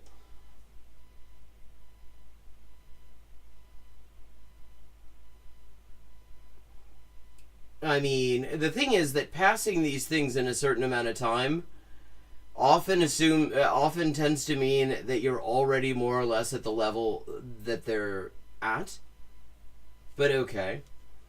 One for French and for Spanish in 90 days, The C1 in 4 months for French, and then C1 in 3 months, my insane method. So I'm guessing this is just a redo method. So we're gonna watch one of these videos. I will teach you Spanish, French, Portuguese. Like, okay, so I will say she's already doing the thing. She's actually making a specific claim in terms of level, because C1 has specific criteria. It is a lot more sort of objectively defined than fluent or conversational. I mean, if you're managing that in 3 months, then you already were doing pretty well. You were at a pretty good level to begin with, I would say. Because nobody is getting from 0 to C1 in 3 months. And Italian in 7 minutes. Wow. I don't know which one I want to watch. These are all just so fucking alluring. We're gonna go with the most recent. Let's begin. If you've been studying Spanish for months and you still freeze when somebody says "¿Qué tal?", this is gonna hurt, because I'm sure that 90% of people watching this are learning Spanish in a traditional language learning manner. No, I'm not. I mean, it's interesting. Everybody uses that introduction. Some version of it. Like, we've seen it like 4 times today. Everyone, because it is one of the most relatable things, which does tell us a lot about the sort of traditional methods, that is such a relatable thing. In fact, I am learning Spanish in a very, very non-traditional method. That's completely wrong. I rebuilt Spanish learning from scratch, and I got my... Okay, so she's here to shit on traditional methods of learning Spanish, and she has a certificate. Okay. Que nació el 9 de julio de 2006 en Bakú, ha superado las pruebas celebradas en noviembre de 2024 en Bakú, Azerbaiyán. Expide el presente diploma de acuerdo con lo previsto en el Real Decreto 1137 de 2002 del 31 de octubre, por el que se regulan los diplomas de español como lengua extranjera. Okay. Apparently she took this, she's from Azerbaijan. Okay. As it's right here for her learning Spanish. Okay, cool. So she's got a C1 level, at least. I'm assuming it's a real certificate, it's not made up or anything. I mean, reading it sounds right. It sounds legit. It doesn't tell us that she actually learned it in 3 months, though. LAC1 diploma in just 3 months. I'm Mehin, I speak 9 languages, and this 4-step framework... Okay, 9 languages. I did have a quick look on her channel. I didn't find any videos of her actually speaking those 9 languages, but that's pretty... I mean, one of them is clearly English, and one of them is clearly Azeri. So that's 2, so it's that would be most likely 7.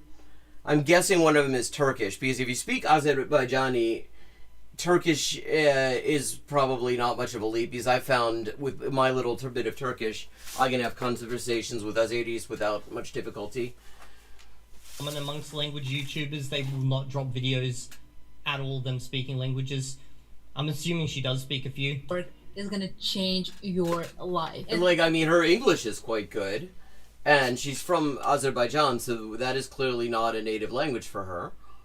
There's a PDF in the description box that's gonna help you even better, and it's completely free. By the end of this video, you're gonna know how to learn Spanish 10 times faster. I mean, so this is already a video of her speaking in a non-native language, and speaking quite well. Like, if she can speak Spanish as well as she's speaking English, and the diploma would tend to suggest that. Okay, let's... I mean, yeah, the duration is the question, of course. Well, for me, it's probably 20 times faster than... Let's find out. Start with phase 1, the quickest, even optional for most people. It's a phase that's applicable to the absolute beginners. This is what I call the 2-week grammar beginner. Okay, we've got someone who's actually promoting grammar. 2 weeks, though, but still. Yeah. And I don't know that I would necessarily go for... Like, if you're trying to... Unless you're just teaching directly to the test. I mean, because you can game a test fairly easily if you're specifically studying to pass it. Then, I mean, I don't see that the way that you would start out for learning, trying to get to a C1 level from scratch in 3 months would be to start out with, like, intensive grammar. This is actually super rare nowadays. Like, grammar is not what the cool kids do anymore. Yeah, because it's not empirically validated. Everyone's anti-grammar these days. I mean, like, I'm a grammar nerd. I find grammar fascinating, but I would not, like, say that it is a useful way to actually acquire a language.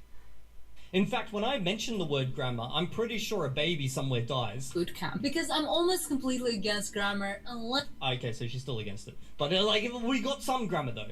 you're on phase 1 or phase 4. So in phase 1, you're going to be studying the absolute basics of Spanish grammar, mostly the basic pronouns and the to-be variations. Don't... Okay, so when we talk about grammar, we're not talking about learning a whole lot of complicated syntax. We're talking about learning extremely high-frequency words and how they're used that help to provide context, I guess, to unlock the things around them. Okay.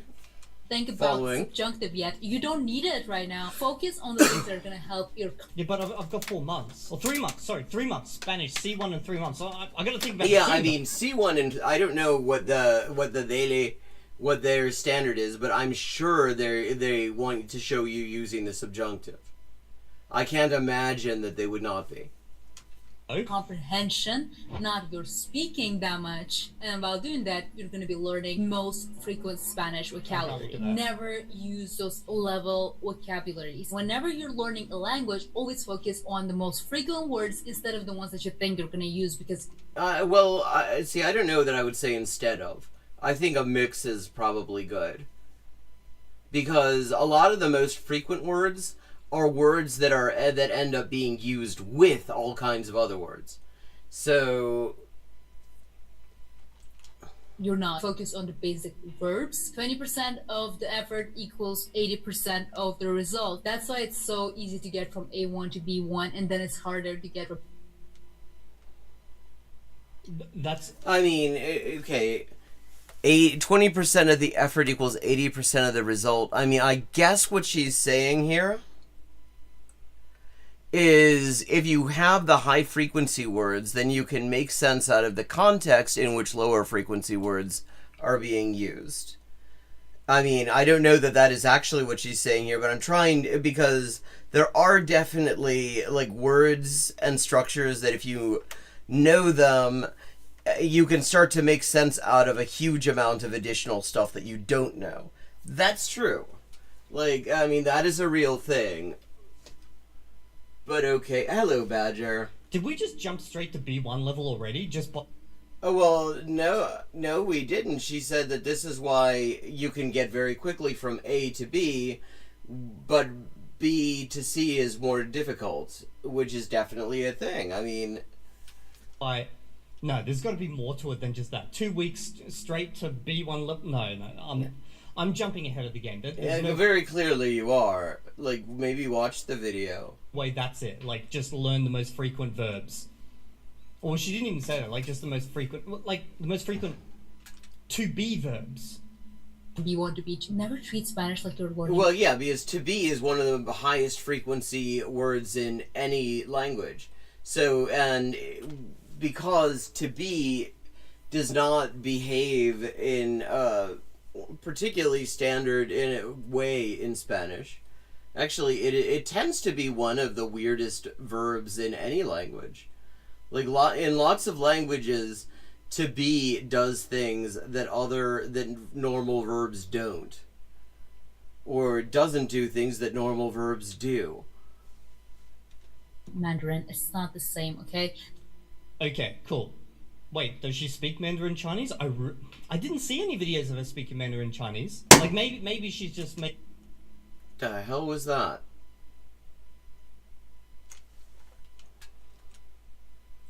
I will be back in just a second. There was some sort of a weird noise, and I just want to make sure everything's okay upstairs. Back in just a sec.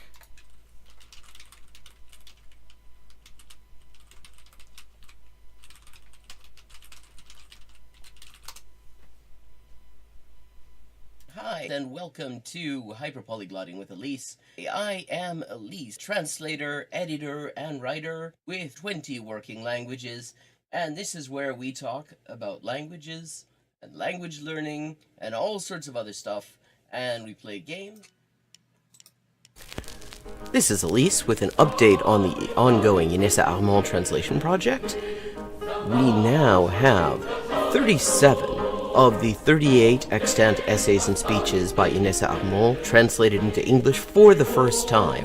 And we are just short of the halfway mark on the fundraising progress as well.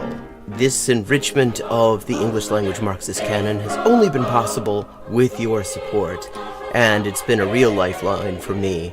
So anyone who would like to support this project can find links in the description for how to do so, and everybody who has already supported it has my sincerest thanks. Perfect. Okay, 3 of 4. 還元1級の先というのは、本当に誰も知らない字ばっか。 Okay, that was weird. Everything seems to be okay. There was a noise that sounded like something falling, but no sign of anything falling. So there we are. Making a comparison, she doesn't speak it, I don't know. Spanish is an easy language. I hate it when people are trying to scare you. Getting to fluency is difficult.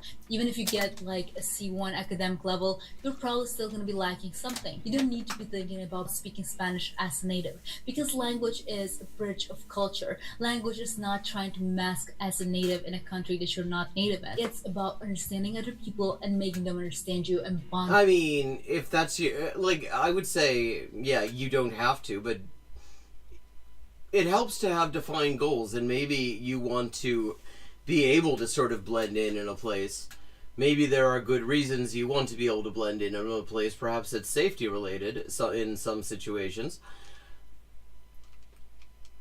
So, like, but having defined goals is important. Over that. So let me give you the grammar. Okay, there's nothing wrong with that. Points that you need to learn. Firstly, pronouns. The second thing is present tense, some past tenses, near future for sure. Just try to understand the concept of ser y estar. We're still gonna do it in like phase 2. Don't freak out, guys, in the comment section. I already know about that stuff. I've been doing Dreaming Spanish for long enough. I would hope that he would know that stuff. But also some basic connections. Yeah, probably a poltergeist. One of your poltergeists that you get. You know, entonces, like the basic ones, you know, the peros, the oseas. This phase and the fourth phase are the only ones that you're going to be studying at. That's okay. I don't know why, but she seems like a Spanish girl to me. I'm looking at her, and her mannerisms, because I've watched a lot of Spanish content. Her mannerisms, even her makeup, makes me think she's full Spanish. She's gone Spanish, man. Or it's just that there are lots of places where people have similar mannerisms. Least fun part. The fun part is actually part 3 of the framework. We go to the second phase. It's what's gonna make phase 3 feel legal. This phase has pre-immersion, which sounds, I mean, it sounds like we're like painting something.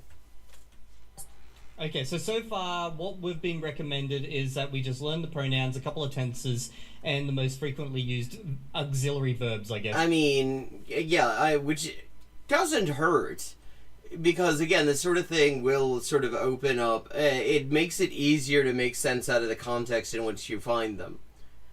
I don't think that's necessarily a bad idea. I don't see getting to see one in 3 months with it, unless the whole idea is you're just specifically studying to pass the test. Although, like, there are aspects of it I don't know that you could actually do it that way from scratch.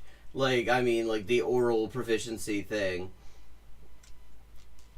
Get you from 5% comprehension, which I assume is probably, I don't know how they do the dele, but I assume that it's probably in there. to 30 to 40% comprehension, and this phase is all about learning new. Yeah, apparently he's a makeup expert. So I think what he's picking up on is the fact that there are certain, like, makeup preferences, and makeup is chosen based on, like, complexion to a certain extent.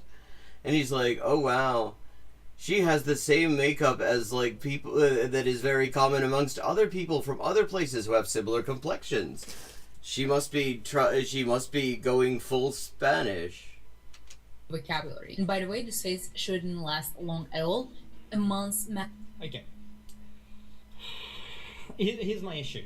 She started off with saying she speaks 9 languages, right? Okay. What 9 languages do you speak? Well, I mean, we can be fairly sure Spanish is one of them.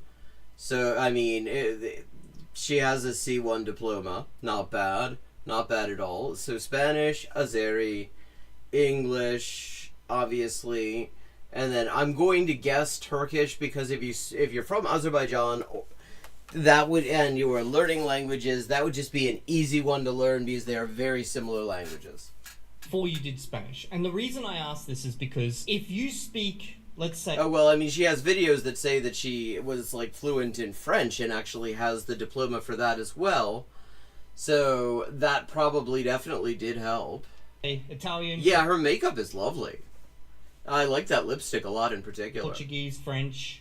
Well, you did a certificate for French. I think you did it after Spanish. So, because just based on the thumbnail. So Italian... well, no, it was before Spanish. The Spanish thing is more recent. Portuguese, I don't know, Catalan, whatever. Like, if you speak these languages, it's going to be a cakewalk for you. Because they're so closely related. And it is and it isn't, though. I mean, it helps in some ways. It's difficult in other ways. Because there's also the interference. And there are lots of words that are... sound similar and do not mean the same thing. So, yeah. Therefore, this is not going to be applicable to your audience. In fact, when someone starts a video, a language learning video, and they're like, I'm a hyperpolyglot, I speak all these languages, here's how to do this in record time. My first thought is, well, this is probably not going to be applicable to me, the average viewer, because I am not a hyperpolyglot. Well, yeah, but the thing is, hyperpolyglots... like, legit, you know, anyone who legitimately does speak that many languages at some point did not speak that many languages.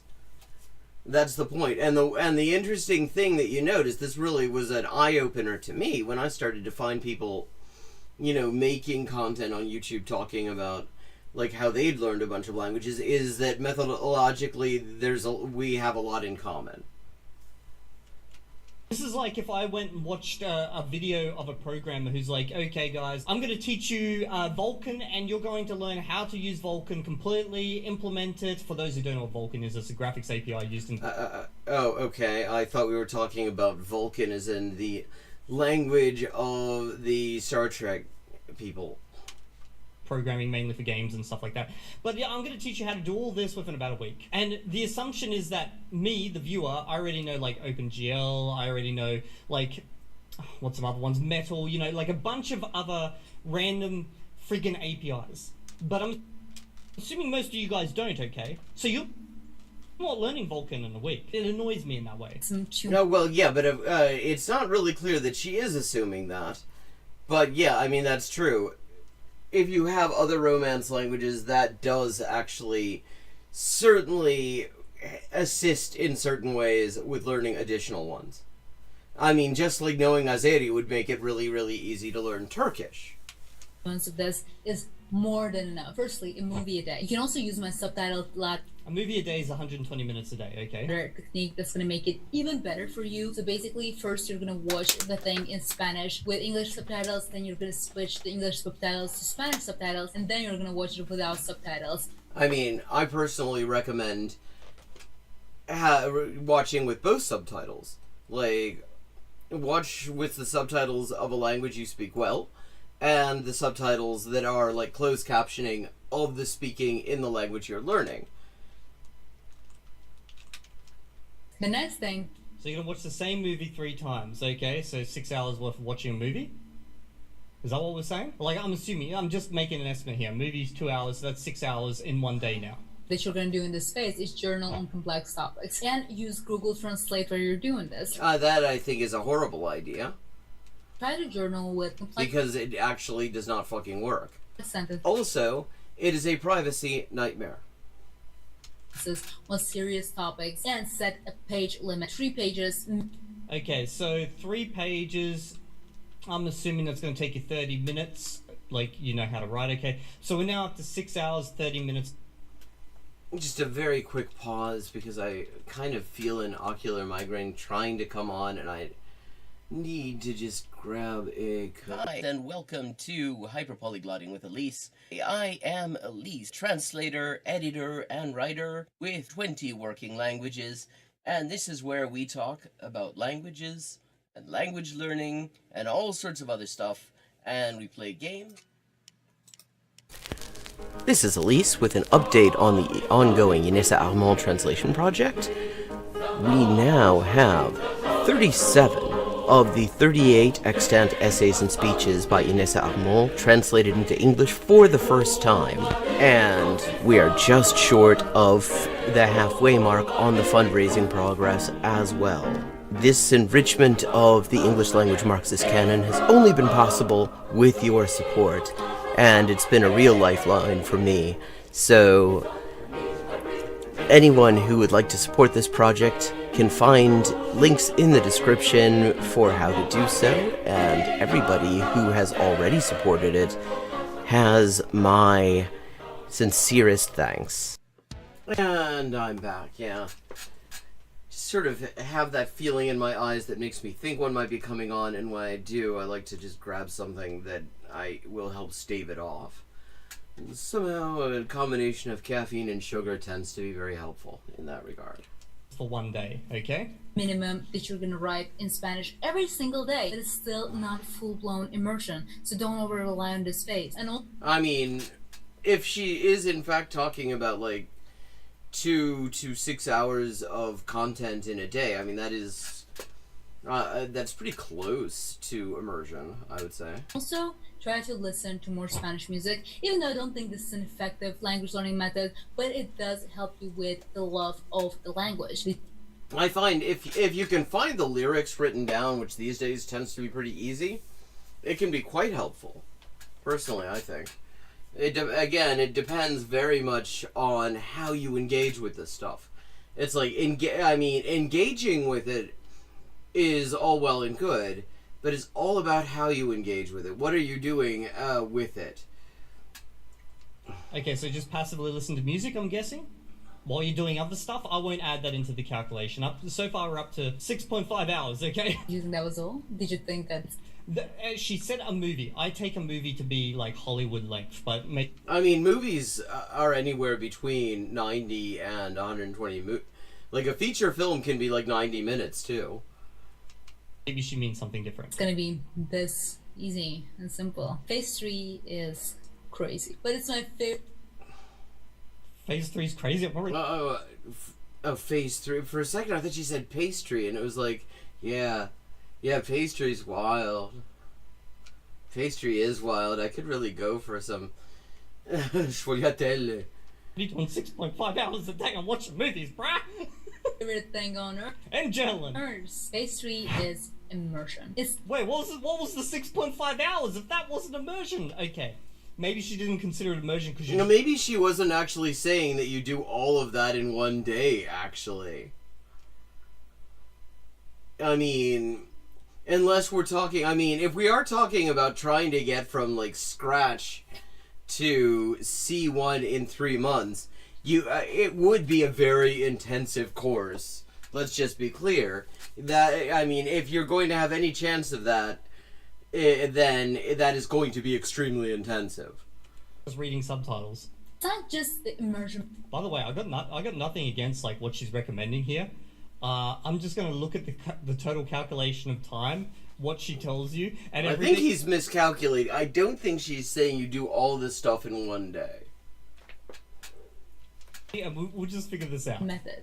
It's insane immersion. People are gonna call you crazy, but you're gonna be fluent in Spanish in 5 months. First of all, you start 5 months, but you got 3 months there. But you did have in your thumbnail from A1, so I assume you already have how long did it take you to get A1?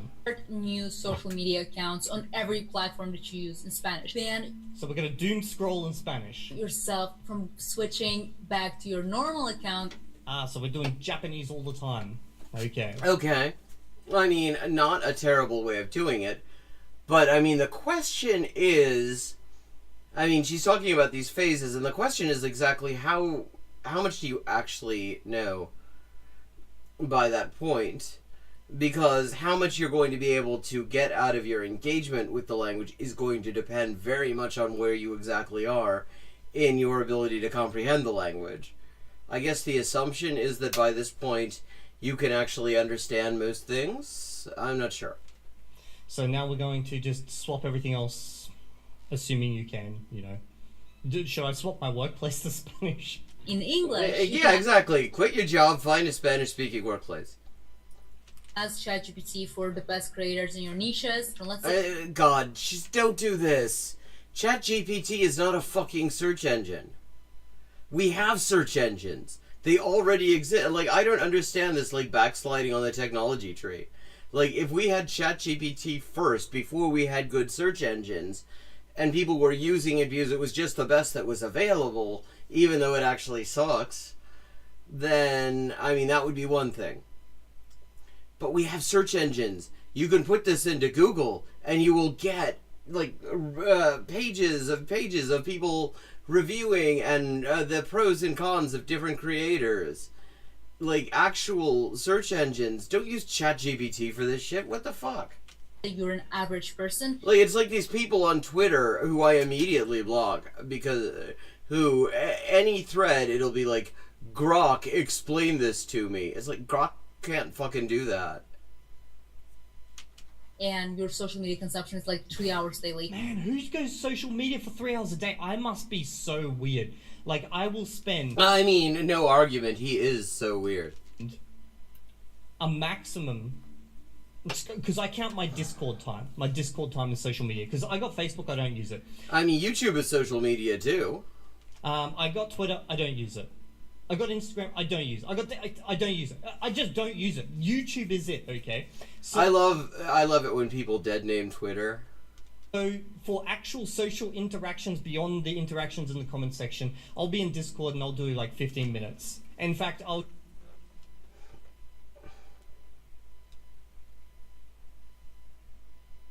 Okay, 39 hours in the past week on YouTube, so... that's a bit of screen time. We usually get people who kind of figured out what time I'm online because they'll ping me about the same time, be like, "Hey, answer my question before you disappear." 3 hours of full immersion with native speakers of Spanish. Wait, what? Okay, we're up to conversation with native speakers. Okay. 5 hours. Let me go back. Like 3 hours daily. 3 hours. So 3 hours of, like, I'm guessing you're going to be reading social media. Okay, we're up to 9.5 hours. Hours of full immersion with native speakers of Spanish. Okay, wait. Is that 3 hours of social media or an additional 3 hours? I'm just going to assume it's with the social media because we're gonna run out of time to live. Real accents, real slang. What else would you want? Short form content. Short form content is king when it comes to language learning. Okay, what are we saying is short form? Are we talking about a half an hour or less? 10 minutes or less? I mean, I think it can be quite useful. Don't get me wrong, there's like nothing that she has said that I would say would be a bad idea. Except for fucking ChatGPT, fuck that. And Google Translate, fuck that too. Those both suck. But the general idea around what you're using them for, not bad.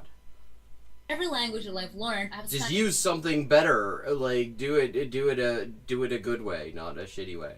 C1, I have French C1. I'm learning Italian and Portuguese and Mandarin at the same time. All of them. So those are the ones you're learning. That's 5 languages. Let me count that out again. Spanish C1, I have French C1. I'm learning Italian and Portuguese and Mandarin at the same time. Okay, so 5 languages, but you said 9. So what are your 4 native languages, or languages you've already learned?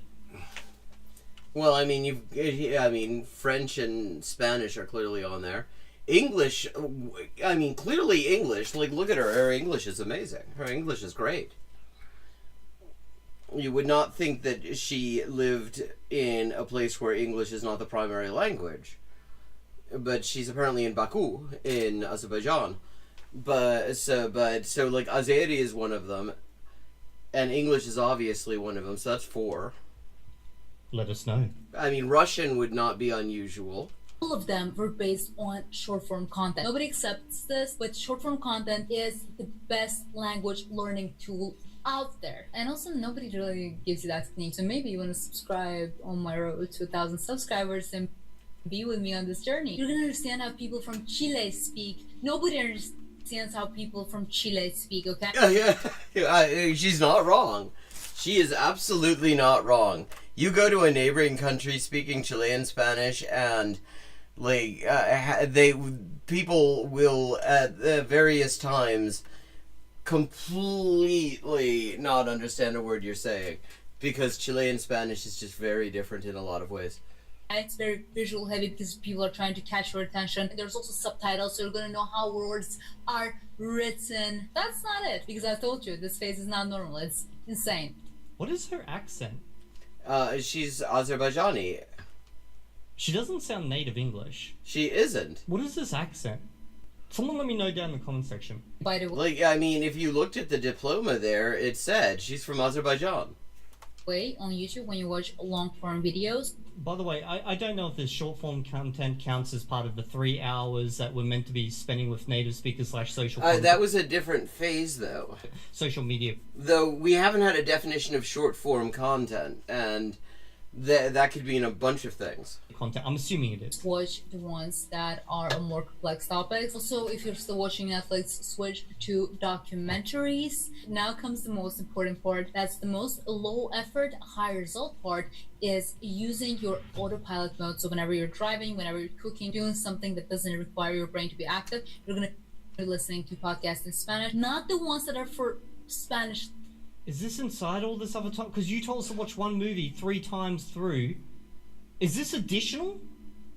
What? This is a new phase. Like, the idea is you've been doing this other stuff, and then you get to whatever level that stuff is going to get you to, and then you move on to this other thing. Learners, the ones that are in Spanish, okay? I remember myself, I was listening probably around 3 to 4 hours minimum in my daily listening time with social. Okay, we got a number there. Let me hear that. Remember myself, I was listening probably around 3 to 4 hours minimum, and my daily listening time with social media and stuff would come to like 8 hours. You can. Yeah, well, notice that she's actually also saying this is when she's doing other stuff. So my maths was on point. I'm like at 9.5 hours, okay. So I think she's underestimating how much time she's talking about. Also read 1 book per week if you have the time for that. I mean, that, if you have the time for that, is kind of load-bearing. This is, I mean, although if she's saying that this is how you get from scratch to C1, assuming that's even possible, which I have my doubts about, because unless scratch includes knowledge of another closely related Romance language, I mean, then you are talking about an extremely intensive approach. Okay, bro, I did 9 hours in 1 day. I actually did it, like, I took a day off from work. I spoke about this in a previous video, okay? So far, this video seems relevant to someone who speaks 9 languages and has a lot of free time. Because books are great, but you have to squeeze the most out of books. And also, whenever you're on social media... how much books? 1 book a week? Wait, 1 book a week? Is it the same book week to week? Well, clearly not. It sounds like it's different books. Otherwise, you're basically just reading the same book over and over again. Has to be. It has to be a book spread over multiple weeks. You're not completing a book in a week. I mean, depending on the book, sure you could. Like, 1 book a week means that you finish a book in a week, and then you start another one the next week. I need to Google this. A count of 200 to 250 pages for your first book is a good start. Okay. How long to read 250 pages? I don't do much reading, guys. It's very clear. And he's not even fucking... He's using the AI overview, which is just garbage. Like, dude, read the actual search results. You just have to scroll down a few more inches. Just a little bit of scrolling and you get actual search results, not some garbage a probabilistic text generator came up with. Come on. Is it 6 hours? Okay, let's go 6 to 14 hours. Let's just go with the lesser estimate here of just go, 6 divided by freaking 7. That's 0.8 hours. Let's go plus 0.8 per day. 10.3 hours. Google Translate is your best friend. No, it isn't. It is your worst fucking enemy. Have to translate every single word that you don't understand, and the ones that are the most popular are gonna stick for sure. Not only that, but in this phase, you can actually start it from phase 2, but it's mainly phase 3 thing. News. They are very complex. You can use any translation app that you want because but it will be garbage. News topics are easily recognizable. It's not gonna be that hard for you. Honestly, if you do it for 2 months, I can almost promise you like a good B1, B2 level. And by the way, if you want to take an exam, there's a video on this on specifically the LSE1. Most people kind of want to look cool, kind of want to look academic, kind of want to say no obstante and forget about the peros. Of course, we're not going to leave you guys out too. If you've implemented the previous steps, your Spanish understanding is almost at 100%. So in this phase, we're going to refine and we're going to get you from B2 to a C1. It is, I will say, hard to work out exactly what her time frame is on all of this. She was talking about using ChatGPT as a search engine, which wasn't great. And she sort of moved on to refinement. Meanwhile, Evil Dia is not seeing the math. And it turns out Evil Dia also doesn't understand about search engines, because he just looked at the fucking AI random text generator summary when he was trying to figure out how long it takes to read a book. Because apparently he has no experience doing this and therefore does not know how long it would take him. Face is very grammar, academic. Okay. I got no issue with everything she's recommending so far.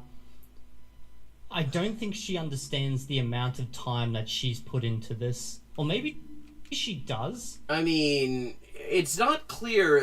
One of the things that is unclear is whether this is supposed to overlap and to what extent. But, if she is in fact... but if she is in fact talking about getting from like 0 to anywhere near C1, anywhere even like B1, B2 even... in this short a time, you would be talking about an extremely intensive course that would require you to take a lot of time every day in order to get anywhere near it. Which is why it does not seem terribly realistic to me, because most people don't have that kind of time.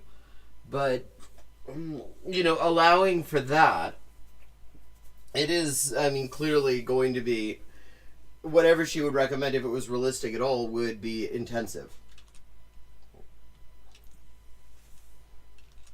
And she's just assuming that the audience does, but most of the audience members are just going to hear these different things they should be doing without recognizing the amount of hours that's per day for this, or the fact that she has a background in multiple languages. Boarding teacher heavy. What we're going to do is first, again, go back to your Google News habit. Politics, philosophy, soul, health, these things are so great for your academic comprehension. In Spanish specifically, it's easier to get to that academic level because complex English is more similar to complex Spanish than simple English is. That's true.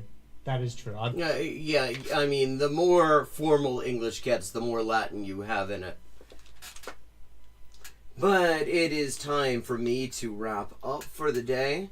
Thanks to everyone who joined in. I hope you enjoyed the stream. And let me just drop another plug in here for the crowdfunded translation project. You can find the completed translations at this link I am about to drop in chat. And for anyone who wishes to support the project with a donation, here is where they can do that. Getting the word out about the project is also greatly appreciated because the algorithms all throttle small projects, and so getting the word out for this project has been an absolute fucker. So, all help spreading the word also is really appreciated. In any case, it's been good talking to all of you, and I will be back at 4:30 p.m. U.S. Eastern Time on Friday. Have a good rest of your